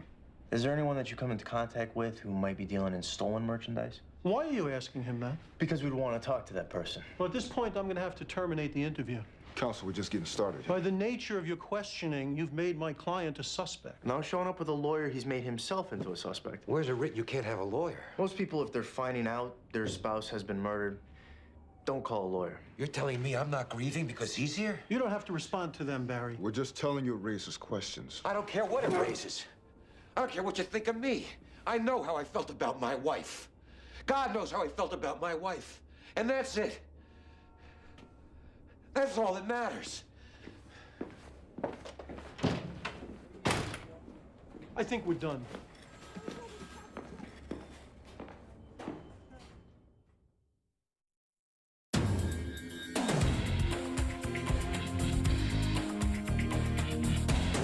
So you and Barry were partners?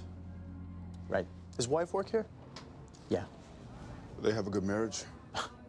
Who am I to say it was a good marriage? As far as you could tell. They acted like a married couple. More than that, I don't know.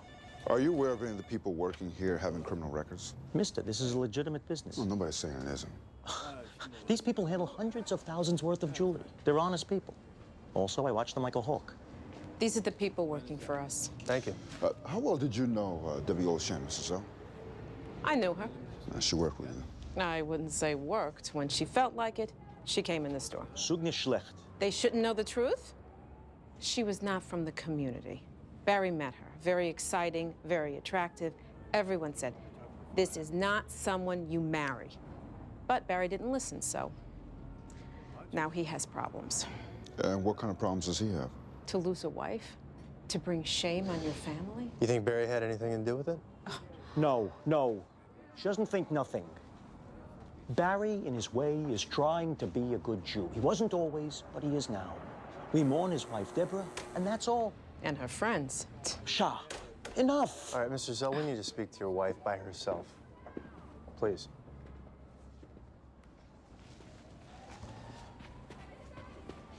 Vergiss nicht, wer du bist. Who were her friends? She had a friend, Maxine. It's an Italian last name. Dresses like a streetwalker, smokes. She comes in to see Deborah, acts flirtatious with the men. And I'm talking now about Deborah's husband and about my husband. When's the last time she was here? Last week, she and Deborah had words. I don't know what it was about.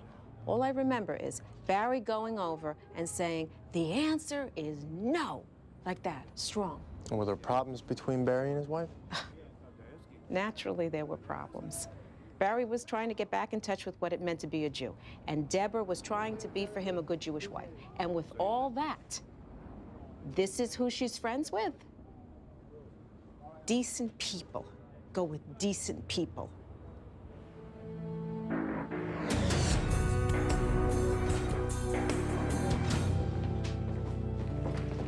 Perez. How's he doing? I don't know. They're doing x-rays now. Well, maybe you could take us through the sequence of events.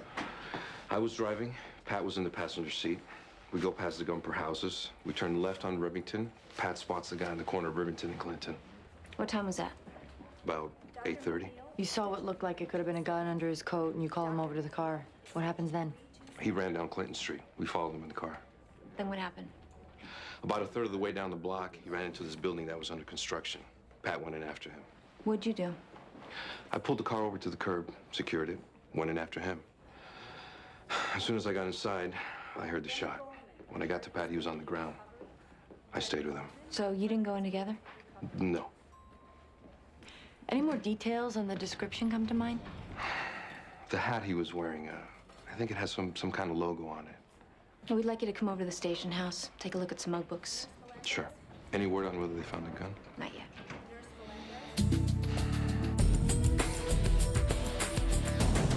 How long on the route? 30 minutes. Before today, when was the last time you saw Debbie Olshan? I saw her last week. And where was that? I stopped by the store. Just a visit? As opposed to what? Maybe there was something that you had to talk to her about. What? Am I like a suspect here? Is that what's happening? We're talking to anybody who knew her. Oh, yeah. She was gonna bankroll me to open up a salon in the city. We were talking about location, size. There was a million and one details to go over, so, that's what it was. Well, you have an argument? We were like sisters, all right? I mean, sometimes we yell, sometimes we'd argue. That's what sisters do. Did it affect your relationship that she started to get more religious? Oh, yeah, it did. I mean, when Barry started getting crazy with all this Jewish stuff, Debbie had a big problem with it. I was her Cougette friend from her old life, which, you know, Barry's whole orthodoxy wanted nothing to do with. You still went over to the house, though? Yeah, sometimes, I mean, you know, go to lunch or, you know, she'd go out once a week. I mean, the girls still like to go out, Jewish and no. Well, she meet anybody going out? What, as in, like, starting to see somebody? No, like somebody who might have spotted a rock on her finger and found out where she lived. There was this Russian guy that we used to see every once in a while when we would go to the clubs. I mean, he was all over her. She had this 5.5 carat canary yellow diamonds. It was gorgeous. And I remember him making a really big deal over it. Is there any reason to believe he does robberies? I don't know, I didn't think of this before, but he used to tell us if we ever needed Gucci or Prada or Louis Vuitton that he could get it for us. What's his name? Mike. I never got his last name. But Debbie used to call him Russian Mike. What does he look like? He had short hair, thin face. Really, you know, really Russian looking. I remember that he dressed nicer than most of the Russians, though, and he had a spider tattoo on his hand. Any idea where we can find him? There's a restaurant on Brighton Beach Avenue called Olga's. I think he said he hung out there. Nucci only wants you, sweetheart. Sorry. Can I go finish up? Sure.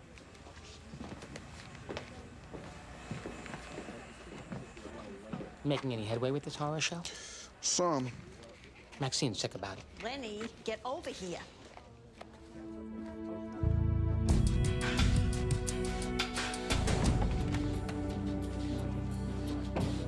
Hey, Jones, I'll meet you up there.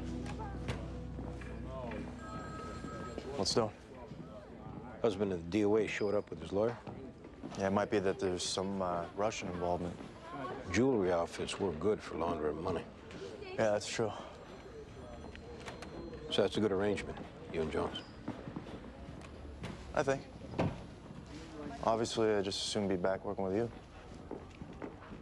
Don't be telling me that no more, okay? Okay.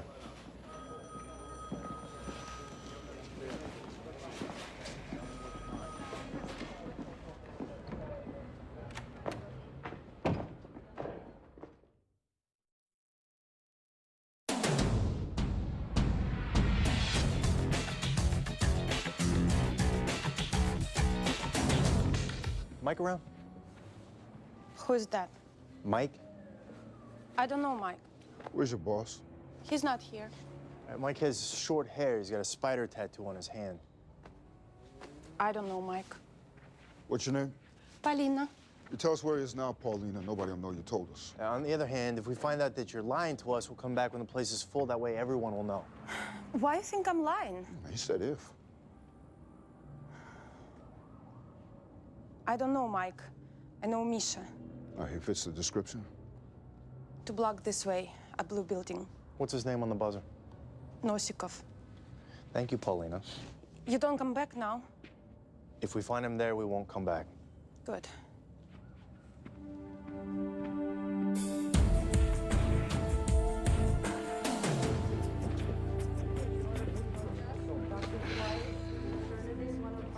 How's the leg?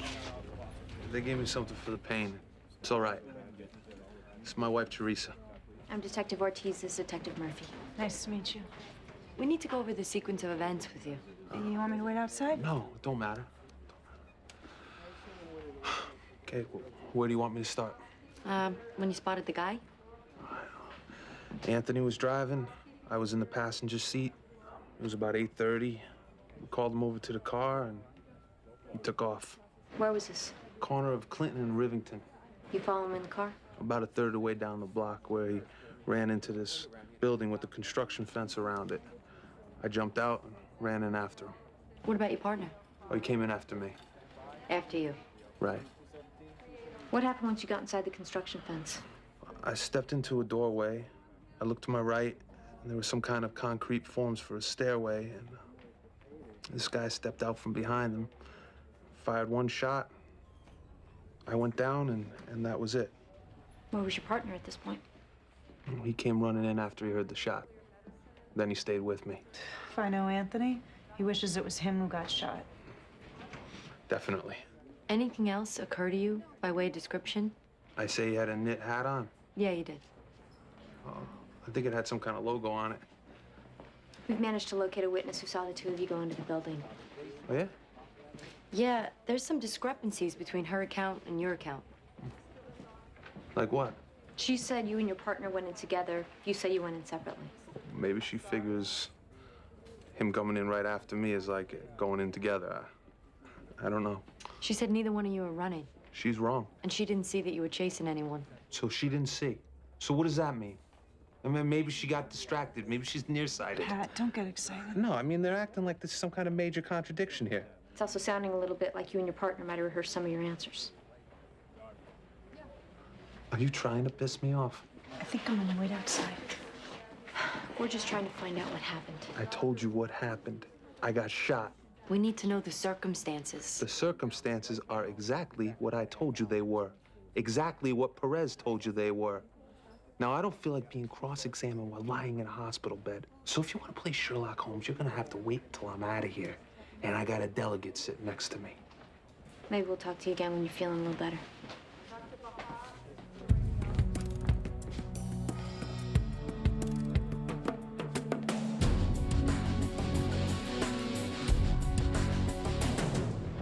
That wife knows something she's not saying. You think? I think we need to go back there and talk to her by herself. Patrol found a gun in a garbage can near where the shooting was. Oh, yeah? Ballistics is looking to work up a match on it. Get one of you, John? Oh, sure. Do you want me to be doing anything specific? No, just like that. Just sitting at your desk. What's going on? Just taking a few pictures to remember to play spy. That's a good idea.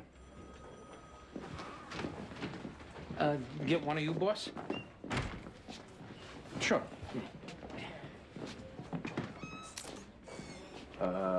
Boss. Got a possible suspect, a Russian in Brighton Beach. Knew the DOA. Sounds like he might be doing robberies on a regular basis. You want to hit the house? Do we have to bring an emergency service? With a guy like this, that's the procedure. All right, any chance that, I don't know, you could come along so that we don't have to? Why, what's the problem? There's always some jughead sergeant who want to see the paperwork or seal off the block. Man, everything with these guys is D-Day. I'll meet you downstairs. You want to come with us, Greg? Where you going? To the house. Yeah, sure.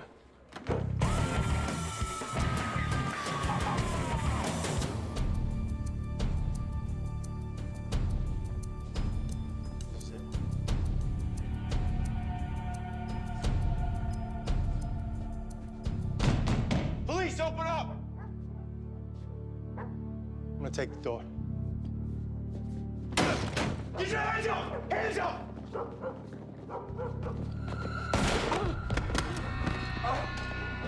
I'm hit! I'm hit! Who shot you? I don't know. Where'd you shoot her? Down there. Which way? Which way? Take him backstairs. You got a 10-13. Officer down. 6-1 precinct. You'll be all right. Keep your hands on it. Keep your hands on it. Put a rush on an ambulance. Have additional units Boss, respond. look at me. Stay with me. Come on. You'll be okay.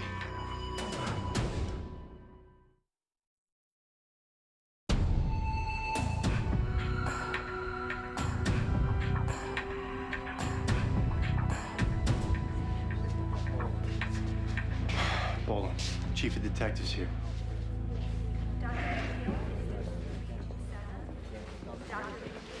What happened? We banged it in the joint for the one guy. Bill hadn't gotten in yet. Another guy comes out of the back door, got a shot off and split. How's he doing? They just took him into surgery. It ain't good. Who's with the one you brought in? Greg brought him back to the house. There's a second whip up in the squad? No, sir. In. Okay. I want you working this case. I'll notify the chief of patrol. Get out of the bag, back in the suit. You got it. Okay, guys, you heard that.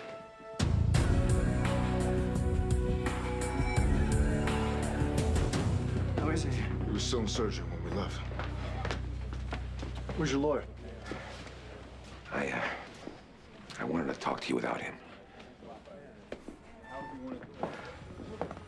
I talked to my rabbi. He said there are things I need to tell you. Like what? The reason I came here this morning with my lawyer was, I was afraid you'd want to look into my business.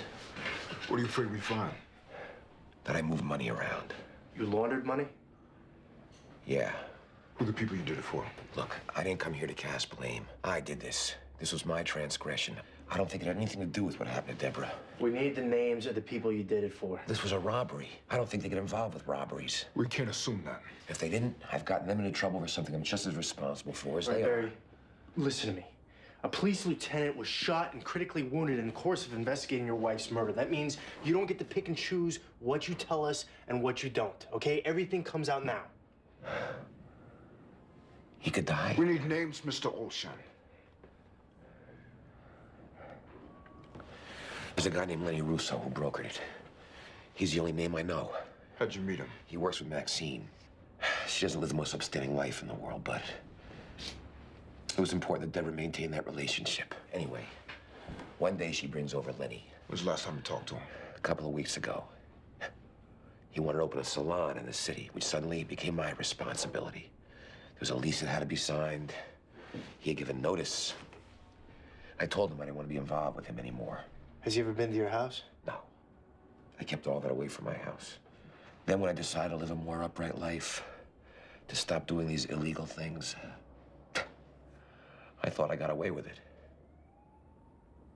Now God takes my wife away from me.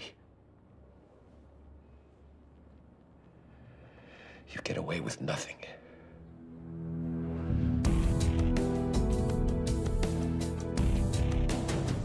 Teresa, can you think of any reason why your husband would lie about the shooting? No. Well, if he is, it's really best that we find out sooner rather than later. And that it's us that finds out rather than internal affairs. Why would he lie? If he's involved in some kind of illegal activity and the shooting stems from that, he might be lying to cover it up. Pat would never be involved in anything illegal. If you knew him, you would never even suggest that. Well, maybe it's his partner, and he's lying to protect him. The both of them, they're totally honest, totally straight. They're not being straight with us now, and we need to know why.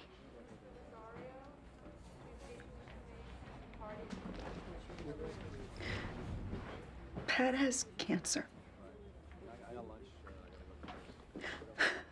How long has he had it? We found out 6 months ago that he had it in his colon. And last month, we found out it had metastasized in his liver. We're so sorry to hear that. I'm not supposed to say anything to anyone. He wants to keep on working. He doesn't want anyone to know. Don't worry about that now. I don't know that it has anything to do with this, but I think maybe it does. I should probably go back in and be with him. Go ahead.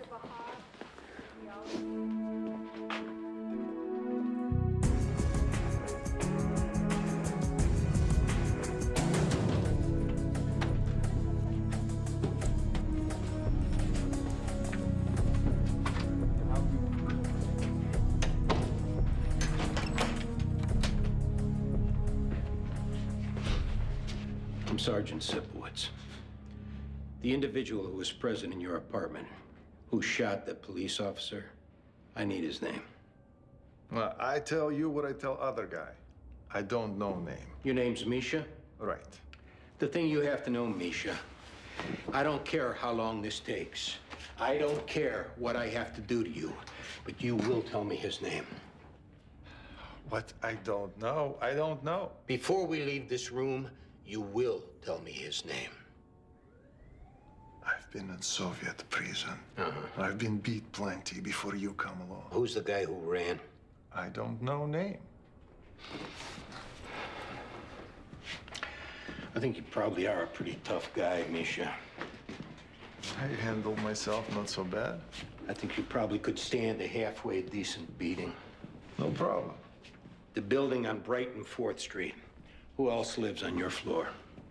Ukrainian woman with small children, old Russian man. That's it?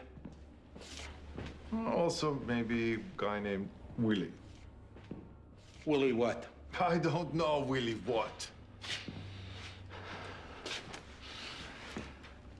I guess I could see how close I come to killing you before you tell me what I need to know. I go too far, so be it. You don't kill me. We got you on illegal weapons charges. You were in possession of stolen merchandise. I don't even do nothing. This guy shot a New York City police lieutenant.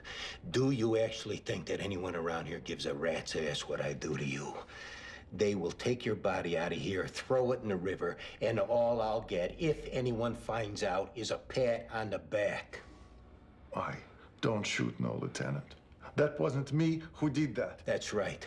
But you're the one I got, and you're the one who's gonna go to prison for it.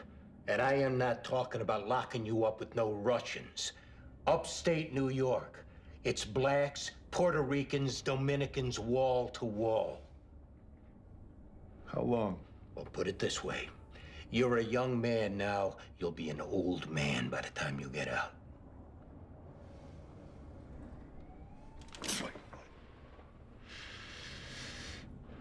His name is Sergei Yesenin. Where do we find him? He have a sister in Rigo Park named Kazinov. He have girlfriend in Fort Lee. I don't know name. I only know building. Let's hope that information is good. He don't fear nothing, that guy. Not police, not nothing. Let us worry about that.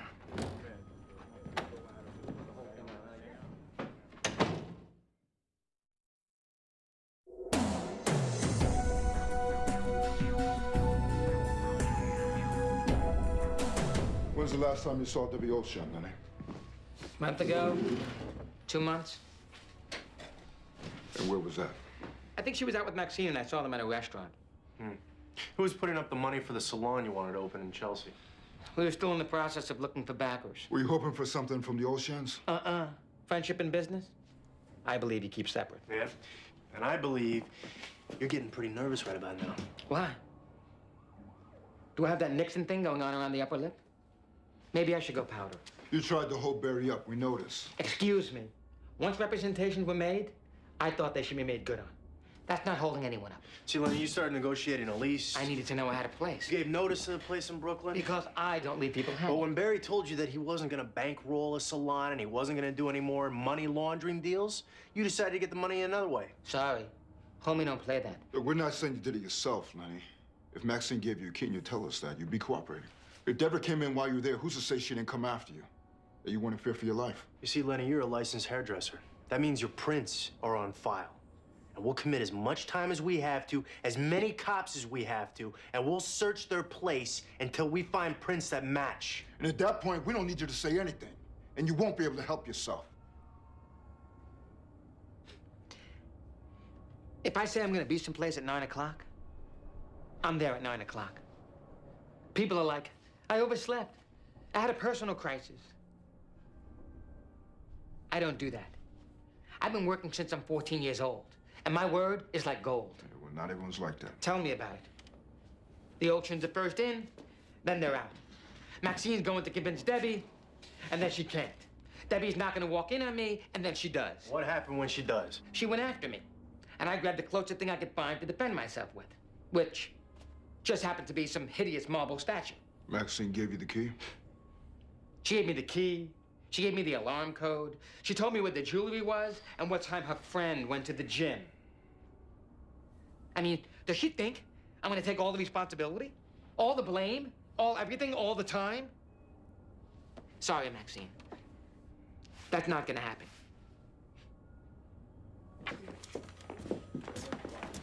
Anything? A couple were close, but they weren't him. I think we have a problem here, Anthony. What's that? The story you guys were telling us doesn't check out. You found the gun. Which you could have easily put there for us to find. The witness we talked to said she saw you and Donatelli walk into the building together. She didn't see that you were chasing anybody. We also know from Donatelli's wife that he has cancer. What are you guys trying to do? Hurt him? Right now, we're just trying to find out what happened. Pat Donatelli's faced with dying of a disease, getting ordinary benefits and having his wife and kid get nothing after he's gone. Are you saying you falsified a report? Or retiring on 3/4 for a line of duty injury that gets paid in perpetuity. Officer. What would you do? What would you do if it was her? And what would you do if it was her?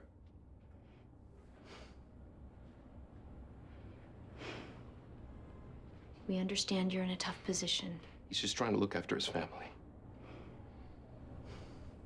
For right now, don't say anything to anybody. Let us see what we can do.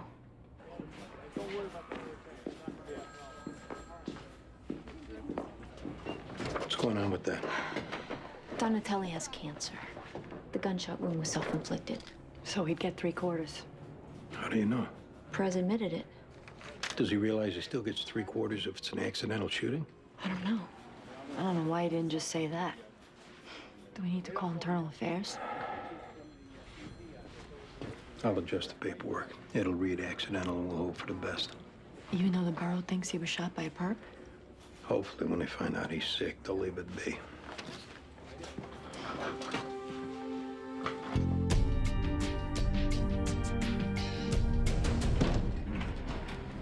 Thanks, Hank.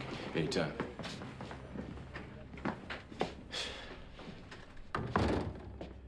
Well, Maxine, we got a couple problems. What? Well, the first is you sent us on a wild goose chase that resulted in a cop getting shot. What am I, clairvoyant? Am I supposed to know a cop's gonna get shot? Look, I told you about a Russian guy who I thought might have murdered my friend. Sorry. Well, then that brings up the second problem, which is Lenny just confessed. Lenny, as in Lenny Russo? Mm-hmm. He said he went there to burglarize a place. Debbie walked in, and he wound up killing her. I think I'm gonna be sick. He says you gave him the key and the alarm code. I did? I think Lenny's gone off the deep end is what I think happened. Look, Debbie and her husband reneged on putting up money for the salon. It's not hard to understand you thinking something was owed. You actually believe him that I had anything to do with this? Well, we're just trying to make sense of what happened here. Well, try a little harder. I mean, why would I get involved with robbing a girl that I grew up with? For what? 5.5 carat yellow diamond? No way, you got the wrong girl. Well, you do have a key. You do know the alarm code. Look, Lenny could have gotten in by ringing the doorbell. I mean, Debbie knew him. She would have let him in. Yeah, but then the body probably wouldn't have been found in the bedroom. And then there is the matter of the phone call. What phone call? The call that Lenny made to you after he killed Debbie? Now, before you say there's no call, keep in mind we're gonna dump the Ocean's phone, Lenny's phone, and your phone. And since what you did after you got the call was you went to the house, you let yourself in, and then you pretended to have discovered the body, it'd be hard to find a grand jury that wouldn't indict. Are you saying that I'm responsible for killing her? It's not up to us to say what you're responsible for. All we can do is tell you that it is in your best interest at this point to tell the truth. Me and Lenny been working on Avenue J for 6.5 years. We weren't looking for a free ride. We were just looking to better ourselves. I mean, is there anything so wrong with that? Not at all. And there's Debbie, you know, same as me, except now, you know, she marries a rich husband. And she said she would help. Then Barry got religion, and the two of them start acting like they're having God over for coffee and cake. And then she can't do it no more. And meanwhile, he's laundering money for drug dealers, and she used to bang guys to get a ride to Atlantic City. Lenny's right about one thing, you know. She should never said anything if she wasn't gonna come through. You didn't know Lenny was gonna kill her. You figured by the time she came home, he'd be long gone. There was a pair of diamond earrings and a double strand of pearl necklace in her top drawer of her dressing table. It was worth $100,000. I mean, we would have been done. But instead, he decides to go see what else there is. You gave him the key. Yeah. Hey, how's the lieutenant? He's out of surgery in ICU. All they're saying is he's stable. He had his spleen removed and there may be some kidney damage. No prognosis, though? Not yet. What do we know about the shooter? I got the Russian to give us his name and addresses. Queens Homicide hit the one in Rego Park, and the Jersey State Police hit the one in Fort Lee. The information he gave us was good. We just came up empty. Are we sitting on him? That and turning Brighton Beach upside down. What happened with the two you brought in? They went for it. Yeah, he went to do a burglary and got walked in on. She set it up. Yeah, what do you think we should do with the husband's money laundering? The guy lost his wife. Let that be enough punishment for one day. IRS wants to go after him for money laundering. That's up to them. What are they gonna do for a lieutenant around here? They'll send in a covering boss from the borough. What are they doing with you? They want me to work this case. After that, I go back downstairs. Wasn't today Detective Medavoy's last day? I forgot all about that. Oh, we're gonna throw him a racket. I know, but we should have done something for him today. Let me go talk to him.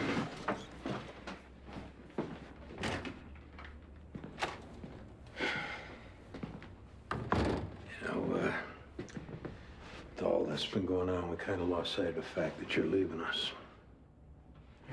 Yeah. I have to say, I've been having second thoughts. Oh, yeah? There's no time to be leaving when one of our own was hit. I don't know if that should cause you to have second thoughts. I've been part of this squad for a long time, Andy. When we divided up the chores and went with finding out who did some awful thing, when we went out to run them to ground, I was part of that. Awful things happen every day, Greg. And every day they'll be dividing up the chores. After you're gone, after I'm gone. But you're not leaving.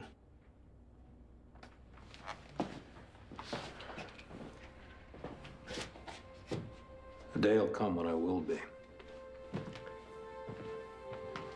And just like you, I'll take some of this place with me. Just like you, I'll leave a part of myself behind. The important thing is that you got something that you're gonna be going to. Yeah. I do. It's probably right that you should go when you planned on. Hey, Andy. Can I take a picture now?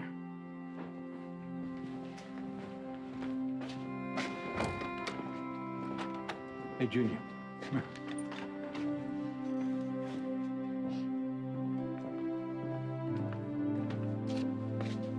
Let's take a picture of the two of us.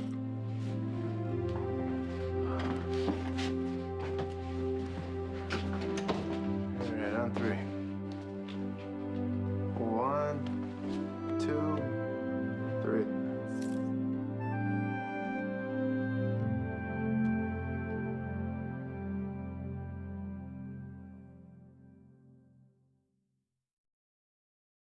Previously on NYPD Blue. Gentlemen, it's official. I have been to the pension bureau, and I now have my pistol license and my retired ID. Get your hands up! Hands up! I'm hit. I'm hit. At a 10-13, officer down. Stay with me, come on. Misha, this guy shot a New York City police lieutenant. You will tell me his name. Sergei Yesenin. He don't fear nothing, that guy. Not police, not nothing. Let us worry about that.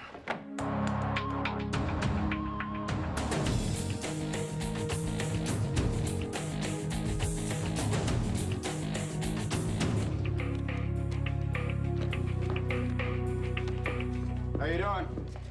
I'm Lieutenant Henry. Chief Detective's office sent me over here.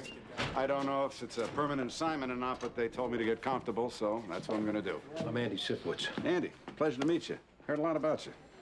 So, why not the rest of you introduce yourselves? John Clark. John? Partnered with Baldwin Jones. Right. Reed Ortiz. Hey. Hey, partnered with Laura Murphy. Hello. Hey. And what's your name? I'm John Irvin. I'm the PAA. Ah.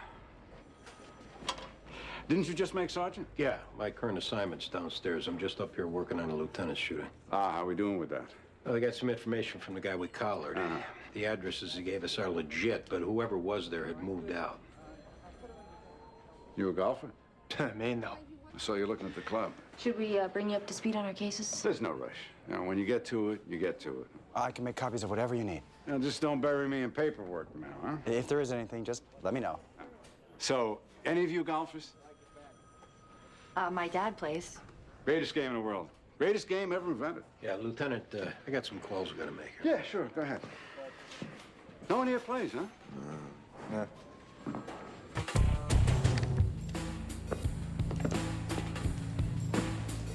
Her name's Farrah Marr. Looks like she was stabbed in the chest. You think? How'd the job come in? Next door neighbor called it in. His name's Charles Lusk. That him over there? Yeah. Wait till you get a look at the outfit on this guy.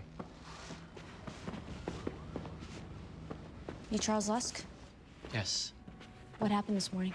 It was early. I heard music coming through the walls. I knocked on the door. There was no answer. I tried the door. It was open. I went in. How early was it? About 8 o'clock. How well did you know her? Not very well. The one thing we talked about was music, since ethnographic folk music is what I'm pursuing my doctorate in. Was it unusual for her to be playing music? At that hour, yes, it was. You were going in to ask her to turn it down? I do meditation at that hour of the morning, and I was irritated at having it interrupted. Was Farah married? Yes. Can you tell us anything about her husband? I think he was a cab driver. I know he was gone a lot. Any sense that there were problems between them? I really hate being put in the position of commenting on something like that. No one's gonna quote you. Under that rubric, all right? I did hear arguing, though it was her husband who did most of the yelling. Any idea what they argued about? They spoke in Arabic. I have no idea.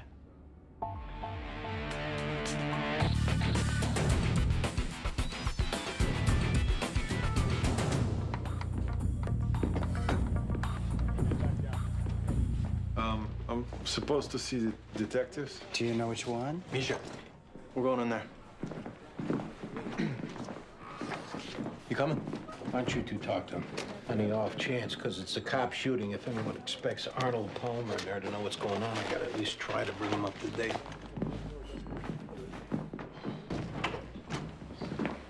How you doing, Misha? Okay. So you made bail. What am I to come here for? We need more information. Have a seat. I have no more. I tell you every place I know Sergei go to. That is not true. 100% is true. What about the people he does business with? He have separate operation from me. I don't get involved his business. He don't get involved my business. Come on, Misha. He was in your apartment. I tell you about sister, no? I tell you about girlfriend. For this, I get Diego easy. You say. Now I'm out on limb, without paddle. For what? Well, your case still has to come to trial. You were cooperative at first, which is good. You're not being cooperative now. That's bad. Man, anyway, as far as Sergei is concerned, you already flipped. You're already on our team. We both need Sergei behind bars. Okay. You want something from Misha. Well, Misha wants something from you. Suspended sentence only. No jail. Work with us. Maybe that's what the DA will recommend. Oh. DA tell me from horse's own mouth. Otherwise, I take my chance in court. Misha not so stupid like you think. Can you tell me why I'm here, please? Your wife was involved in an accident this morning. What kind of accident? We're still checking into that. Have a seat.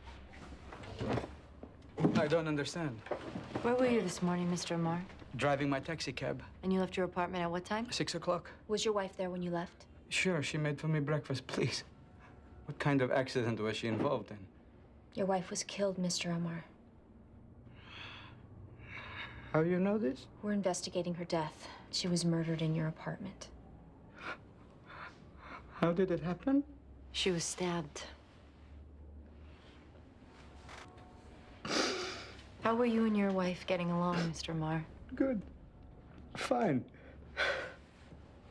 Perfect. We've heard from people in your building that used to argue quite a bit. You think it mean I killed her? We're not saying that. It was Ibrahim did this. Who was that? He know her from Egypt. He wanted to marry her, but he has no money. His family have no money. So this doesn't happen. Her family also have nothing. They list her in agency. I make arrangements. What kind of arrangements? I pay dowry, I pay agency fees. I bring her here to be my wife. Ibrahim finds out she's here. Now he come. How did he find out? Her girlfriend tell him. Did he make contact with her once he got here? Yes, he does. And I have him in my home. I show him hospitality. Then I find out he called Farah, asked her to see him by herself, to behave in a manner altogether unacceptable for a married woman. Did they have a romantic relationship? No, absolutely. Because of the situation, I say he's not welcome in my house. Because she's a good wife, she tells him. So this is what he does. He said to himself, if I can't have her, nobody can have her.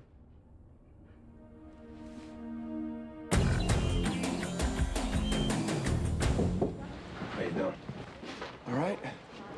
What are they saying? Took out the spleen. It's not a big deal. They expect the damage to the kidney should heal completely. That's great. Where are we with the shooter? I'm hopeful we get something we can use out of this Russian recover. Nothing's panned out so far? No, not so far. How's the new boss?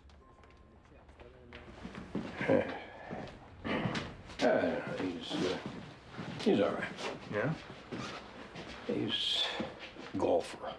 Can you work with him notwithstanding that? He's just keeping your seat warm. Maybe not. Why? Sounds like you're on the mend. There's nerve damage. There may be a loss of motor control on my left side. There's a good chance I'm not going to be coming back. Sorry to hear that. You might have to get used to the guy. I don't have to get used to him. Once I get the guy to chat you, I'm back downstairs. You ever think you might want to take the command yourself? No. I'm not saying they'd give it to you, but if I made a call, given that it's special circumstances, it's a possibility. I'm not cut out for it. For what? To be a boss, to command a squad. You took the sergeant's test. And that was probably a stupid idea. I don't have what it takes to be a boss. I don't want to be a boss. I don't know what the hell I was thinking. I've been a detective since I was 31 years old. I should have stayed a detective. Until when? Till I died. Till I hit mandatory retirement. I don't know what made me think I could do something else. Momentary wave of optimism? More like temporary insanity. You talked to your wife about any of this? Why? So she starts thinking if it weren't for her and the kids, I'd retire altogether. She starts feeling guilty and takes my problems on herself. What good is that? Well, I don't pretend to be an authority on marriage. You know, I was set to take the captain's test next month. For sure that's not going to happen. I won't say I don't have my dark moments thinking about it. I'm sure you do. But even through those dark moments, though, I know the very best thing I can do for myself is to turn toward the possibilities that exist now. It may not be what I planned. It is what happened. I guess that's a good way to look at it. It's a heavy lift calling the chief of detectives to recommend you for a command. I'm not asking you to do that. And I'm not saying listen to me, and I'm sure as hell not going to make the call unless it's something you want. It's not. But I think you do have it in you to be a boss. I think you'd be the right boss for this squad to have. I should probably get some sleep.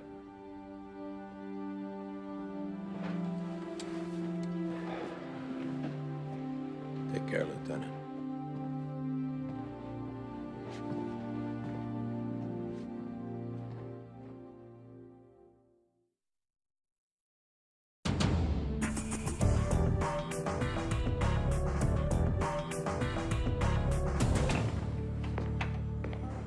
What's the problem?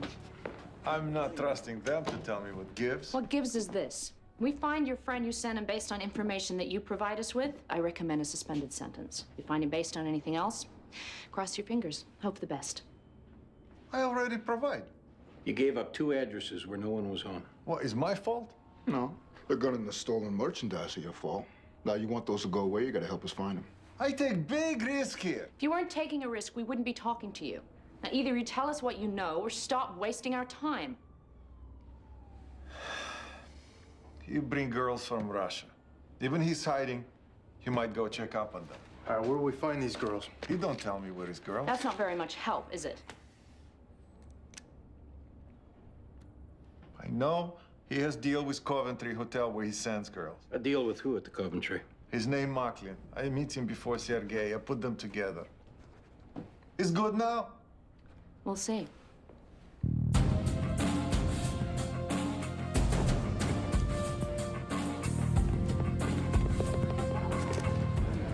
Which one is Ibrahim? Me, I'm Ibrahim. We need to talk to you about Farah, Ibrahim. What about her? We don't want to have this conversation here. Something happened to her? When's the last time you saw her? I don't remember. Why? Think about it for a second. I don't remember when it was. Why? Why are you asking me? She's dead.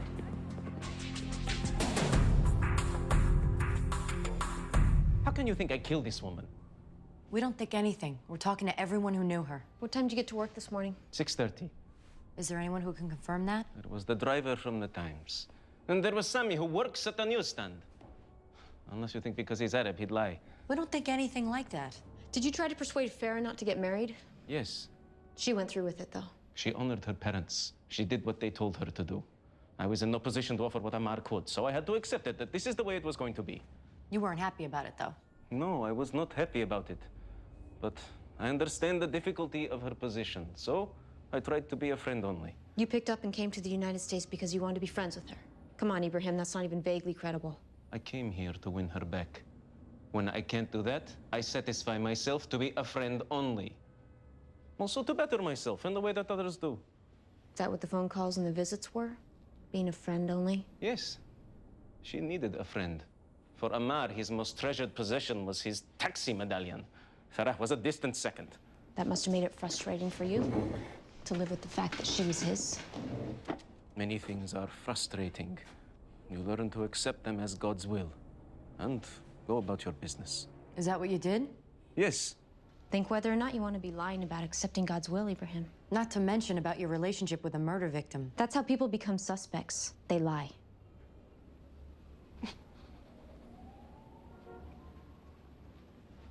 Okay. It happened. We don't plan on it, but one day she come over and we have relations. Was that the only time? Yes, on my life. When was the last time you saw her, Ibrahim? 2 days ago. She called me in the daytime. She was sad. She was lonely. She missed her parents, her brother, her sisters. I went over there to be whatever comfort I could. What did that consist of?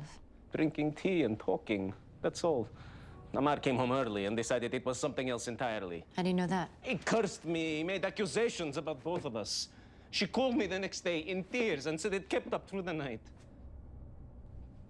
It's Ammar who did this. There is no doubt. Well, we'll certainly be talking to him again. When it comes time to make burial arrangements, she should be sent back to Egypt, to her parents. That's up to her husband. What if her husband killed her? I'm not sure. If it's possible, please, could you tell whoever is in charge of that I would like to pay?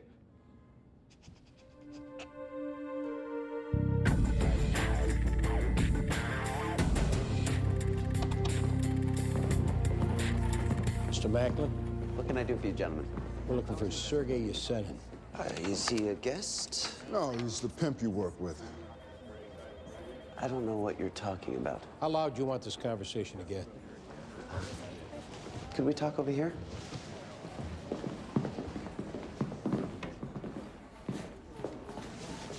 All kinds of people come through here.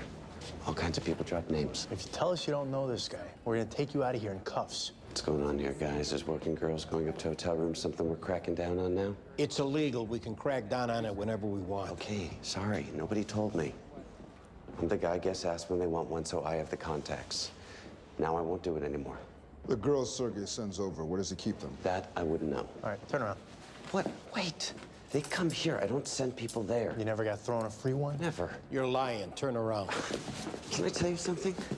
I don't think you have anything to arrest me on. Think again. Sergey shot a cop. That means we can go as far as we want, any direction we want to go in. And if you don't think we're going to tie you up for a while, you're crazy. Whether or not we can make it stick.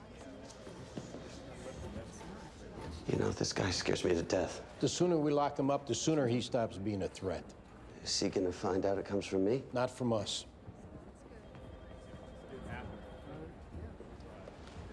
There's an apartment building on York Avenue between 68th and 69th. It's got like a canopy. He keeps an apartment there. Larrabee's the name on the buzzer. All right. And don't go calling over there to warn them.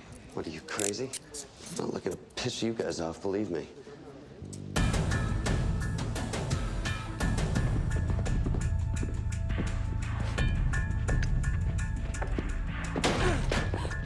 What are you doing here? Shut your mouth. This is legitimate business. Police! Could I speak with you, please? What do you want? I have a special situation. I'm sure you do. Get him dressed, get him out of here. All clear. Come on. There's no one else here. We're clear. What's your name? Varenka. Varenka what? Bulgarian. Varenka, we're looking for Sergei. I don't know who that is. All right, come on, you're taking a ride. Varia, мне нужно в туалет. She has to go to the bathroom. All right, take her. No, she needs privacy. It's not possible. Officer, listen, my wife's just coming out of a serious depression. You think it would be possible maybe we could, spare her finding out about... Listen, don't worry about it. We're not gonna call your wife. Hey, after he gets dressed, take him downstairs. Okay? Thank you. Don't touch Thank you me. very much. Can you treat good? Come on, Natasha.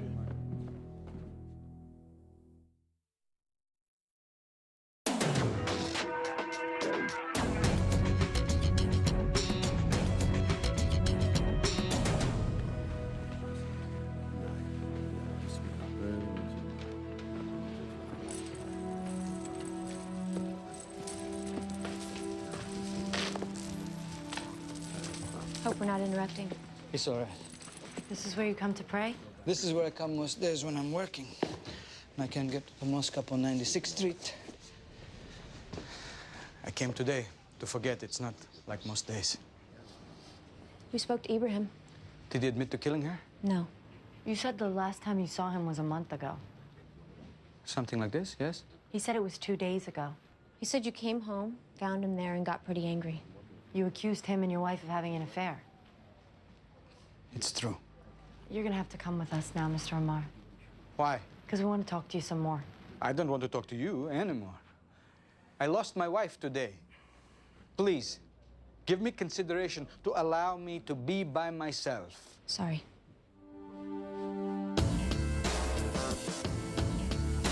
I come from Russia for modeling. Now I study for real estate license. But you're working for Sergey. I don't know who this is. Who do you work for? I don't work for anyone. You have an ad in the paper? No, I don't have ad. You stand around hotel bars, you stand on the street corner. I don't know what you're talking about. Where do the men come from who pay to have sex with you? I don't know. Someone tell them to call me, and they call. I don't know where they come from. Elena, with one phone call, I can have immigration here and you can find yourself getting sent back to Russia. Why do you do this to me? Because you're lying. Now, I know you're afraid of Sergey, but if you tell us where we can find him, he'll never know it came from you. I don't know who this is.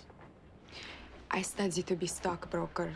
When's the last time you saw him, Panya? I don't know who it is, Sergey. Yeah, you do. You think because I'm from Ukraine? No, I think because he's your pimp. I don't know what this is. You arrest for prostitution. That means you're gonna go to jail. And when you come out of jail, you're gonna be shipped back to the Ukraine. Is that what you want? For sure I don't want. And tell me where I can find Sergey. I don't know, Sergey. We'll protect you. My mother and my brother in Odessa, you'll protect them too? I don't know, Sergey. See, the girls might get off with a slap on the wrist. You're not going to get off so easy. No? You're going up on pandering charges. If we find out you had anything to do with bringing these girls into the country, you might be looking at unlawful imprisonment, smuggling, federal racketeering, all kinds of things. I am such big fish like this. Maybe they build me my own prison. No, they got the prison already. You don't scare me, okay? Which makes you more stupid than brave, because this guy you're protecting shot a cop. That means if you help us find him, you can walk out of here. I don't help you do nothing. Thought you might want to get an update on where we are with the lieutenant's shooting. Sure. Come on in. Just trying to get this thing to work. Yeah? Yeah, give me the barometric pressure, temperature, dew point, and if I knew how to set the darn thing, it'd give me the phases of the moon. Turns out the shooter does a brisk business in the pimp trade. We hit an apartment, took in a few of his girls. This is a Russian. Yeah. You know Vinny Greco over at the First Steps office? No. I knew him out at the 111. He owned a Russian car. Chances are we're probably going to have to sit on this apartment and his sister's place in Rego Park. Called a ZIL. What is? The Russian car. They make a car called a ZIL. That's the car that Vinny bought. Huh. Anyway, you were saying? Just that there might be some overtime involved. Well, as long as you got the paperwork to back it up. And we're talking about a cop getting shot, right? Right. Well, knock yourself out. You were looking for me? Yeah, could you see if we have any AA batteries? Sure. Bruce, right? John. John, sorry.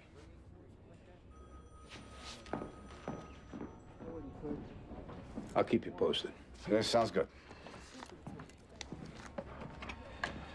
What do you want me to do about the 61s? I have a feeling our new lieutenant doesn't want to be bothered with them.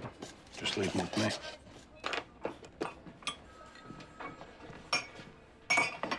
What's wrong? Everything's great. You seem upset.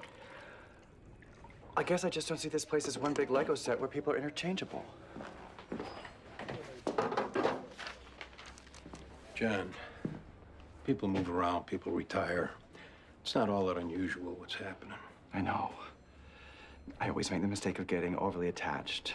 Believe me, it's not the first time. There'll be some new faces around. Might learn to like them. Seeing you go, seeing Detective Medavoy go, having this new lieutenant who I have to say I do not care for, it's too hard. John. I know people move around. I know people retire. There's just something about this place and these people. Or maybe it's the particular time in my life when I was here. Whatever it is. I don't want to sit at that desk out there if it's all going to be different. What are you going to do? Put in for a transfer. Cross my fingers, there's another precinct somewhere in the city where I'll be made to feel as much a part of things as I was here. I hope I don't get too weepy thinking about it.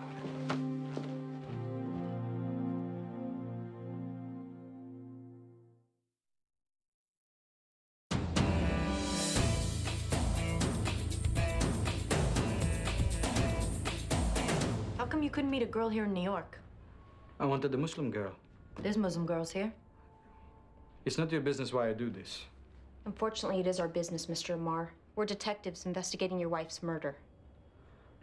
I wanted a woman who follow Quran teachings. Such as what? That she be clean, that she wear hijab, that she not give herself to anyone but her husband. And you paid a lot of money to have that, didn't you? I don't think about the money. Well, the flag had to drop on that meter a whole lot of times for you to make enough money to bring her over here. Did you feel like you might have been gypped? Why would I feel this way? She wasn't who you thought you were getting. She wanted friends of her own.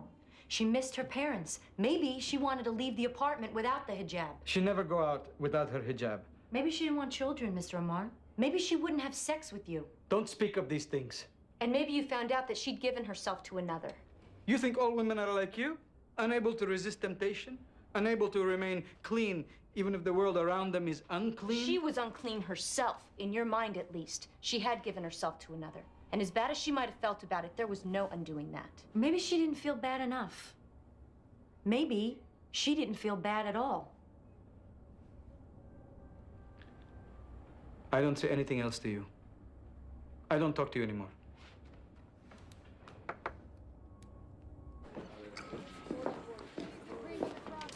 Hey, what's this? Lump sum of food in honor of Greg's retirement. Wow. What'd you finish the kung pao? There's a whole other thing of it over here. Bridget coming to your racket, Greg? She wouldn't miss it for all the rice in China. I bet she's excited. Yeah. All right. Oh, yeah, thanks. Yeah, I appreciate it. That was BCI. Veranka's prince in there just came back. Her real name's Dasha. Her married name's Kasanov. And her maiden name's Yesenin. She's Sergei's sister. Let's go talk to her, Ken. You will be traveling and coming into a fortune. Thanks, girl. You got it. Step outside, Dasha. What is this, Dasha? If your prince came back, we know you're Sergei's sister, so you can drop the act. I think I stay here. We understand you're not going to give your brother up to save yourself, so let's try another reason.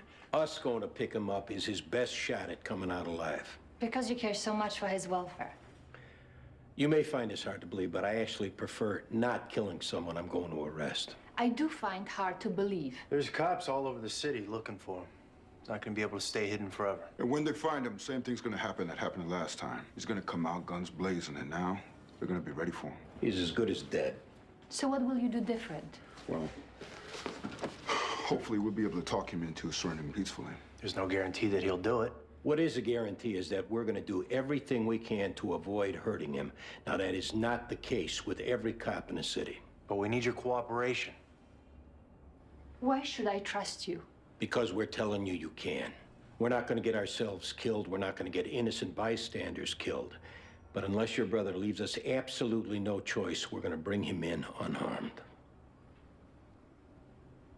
You have my word.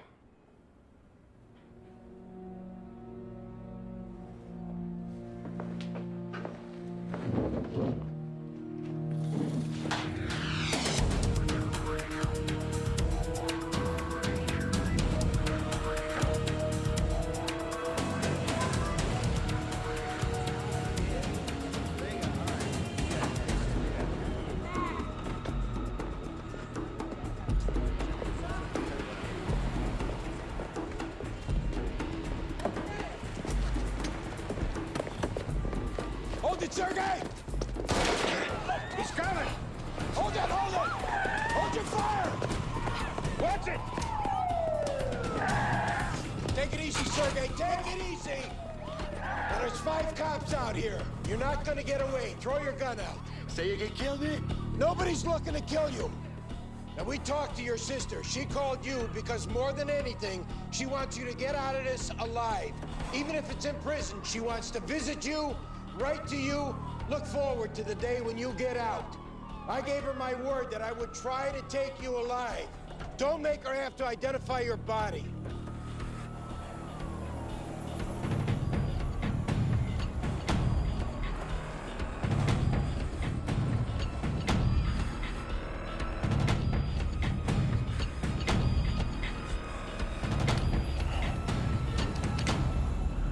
Now back off.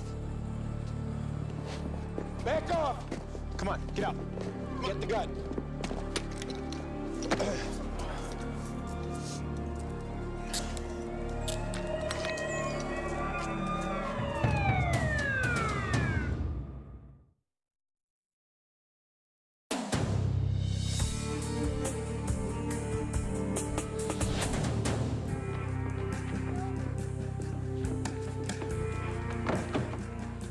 Hey, you want to hear the translation of the last entry Amar's wife made in her journal? God, please be of comfort to the people I'm leaving behind. To my parents, to my sister and brothers, to my husband Adib. It is altogether unfitting that you shower love and affection on one such as myself, one incapable of appreciating it. People have tried to make a place for me, but there is no place. Here in this world, there is no place. God bless me and forgive me. What does the ME say about the wounds? Not inconsistent with being self-inflicted. I guess we need to talk to her husband. Yeah.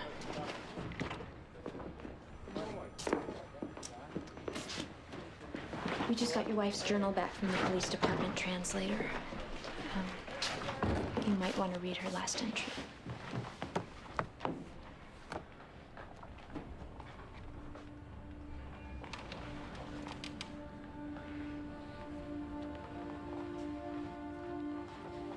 We're sorry. Charge me. You didn't kill her. Yes, I kill her. I bring her here. I don't provide for her a good life. I don't take away her sadness. I'm responsible. Do you want to call someone to come meet you here? Or we could take you home if you like. The Hadith is the word of the Prophet.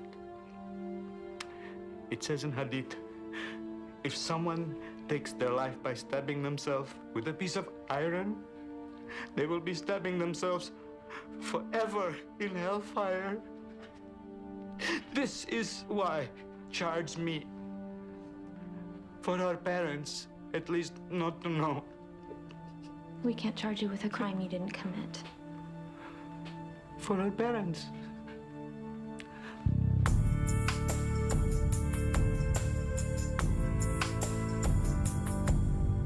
I don't know. Want to sit with them for a while? I didn't get a good enough look at him. I can't be sure which one of these is him. So, you come to any decisions? About the squad command, you mean?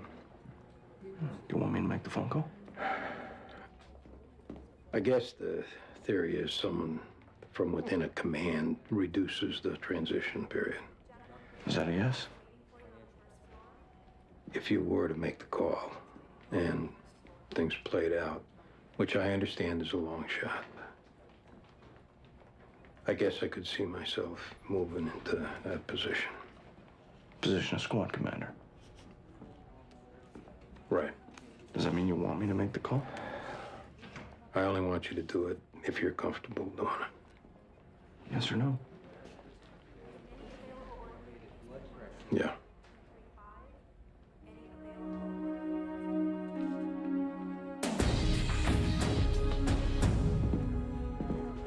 What'd the lieutenant say? He couldn't make a positive ID. All right, well, we don't have to tell that to Sergey. Have you talked to him yet? We're waiting for you. Why don't you guys do it? Yeah, you're working a case. That's all right. It's your case. I'm just helping out. You got a second? What's up? The homicide we're working turns out to be a suicide. This is the Egyptian? Apparently, it's a major sin to kill yourself if you're Muslim. The husband's so upset about the family finding out, he's asking us to make it a homicide and charge him. Is there any way we can avoid putting it on paper that it was suicide? Leave it open for a month as a homicide, then reclassify it as a suicide and close it out. By that time, no one will be looking to see what it is. That way we can at least tell them her parents won't find out. We just got to run it by the boss. Lou, we got a situation where this Egyptian girl came back as a suicide. Because of cultural considerations, it'd be good to maybe keep that out of the official record. What Egyptian girl? This is the case we caught this morning? The husband sent for her in an arranged marriage, but she'd been engaged to someone else who wound up following her over here. Uh-huh. They wound up having an affair, the husband found out. And whether because of guilt or depression or some combination of the two, she killed herself. It's a lot of detail now. Yeah, it's just that we feel confident it's a suicide because there's a journal entry in the girl's handwriting that intelligence just translated as a suicide note. The ME's office said the knife wounds could be self-inflicted. You have this covered? Yeah. Then that's all I need. I'm a big picture guy. I don't need the who, what, why, and how. If you say it's covered, it's covered. That's how I operate.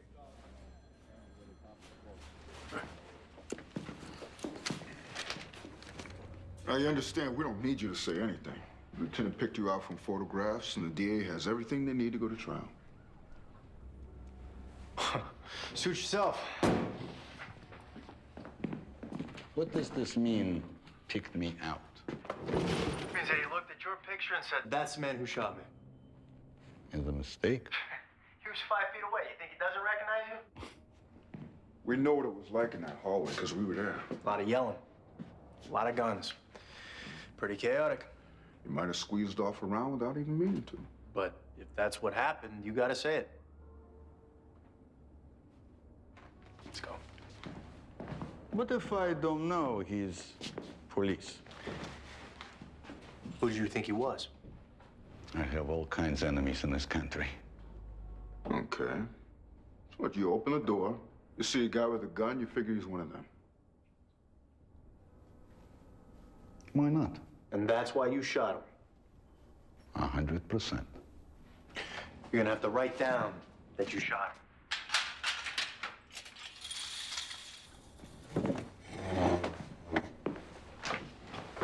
Self-defense, yes? Yeah, you could call it that. When I can see my sister? As soon as you finish your statement.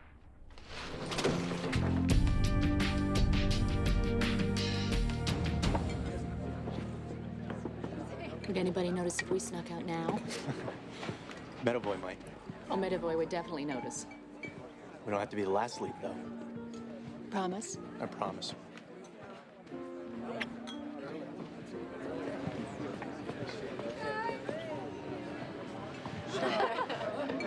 Anybody have anything to say?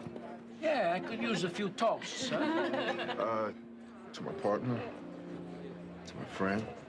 Now, Greg, I know you may not think so, but most of what I learned about being a detective, I learned from you.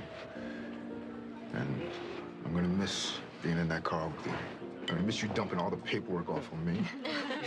I'm even gonna miss waiting for you to order in restaurants. I'm gonna miss it all, buddy. Me too. Cheers. Cheers. Cheers.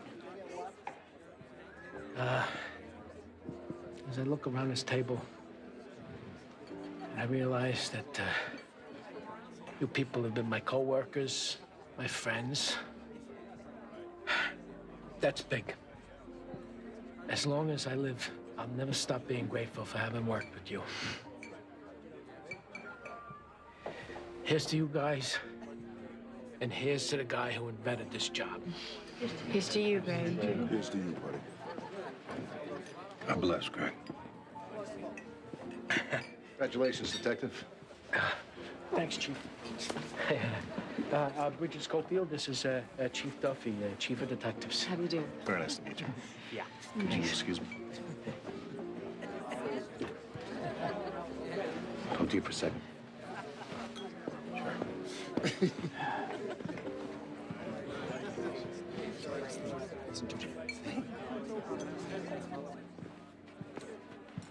I don't know whether to chalk it up to Lieutenant Bell being on pain medication or not, but I got a call from him recommending you take over the squad. You know anything about that? Yeah, Chief. I asked him to make the call. You asked him? He offered, but then I took him up on his offer. So you're actually serious about this? Yeah, You realize I got a dozen bosses ahead of you all waiting to take over a squad? I understand. Don't get me wrong, Andy. You're a great detective. That doesn't mean you're ready to be a CO. I guess that's an evaluation you'll make for yourself, sir. Okay. It ain't gonna happen. Not now. You've been a sergeant for 10 minutes. You're basically unsupervisable. I mean, I don't get it. What the hell was Bell thinking? Maybe he thought I'd make a decent boss. I'd make a decent head coach for the Giants. That doesn't mean I'm the man for the job. I got time in the Bureau. Every boss on the list has time in the Bureau. I know the squad. Which could be a detriment to your command. This squad has been through a bunch of command changes over the past few years.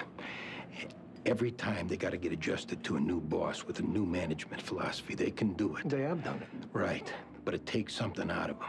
Instead of focusing on working their cases, they're thinking more about where they stand with the new guy, whether he'll hurt them or not. What happens when you get tapped to be a boss over a major case, when you leave? That's not going to happen. Who says? I do. Commanding this squad, teaching them, keeping them out of harm's way.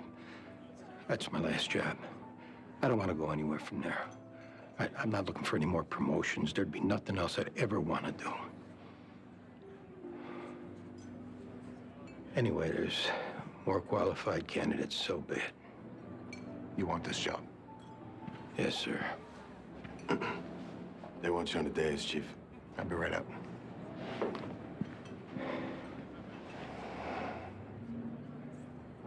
Okay. It's yours. Don't make me regret this.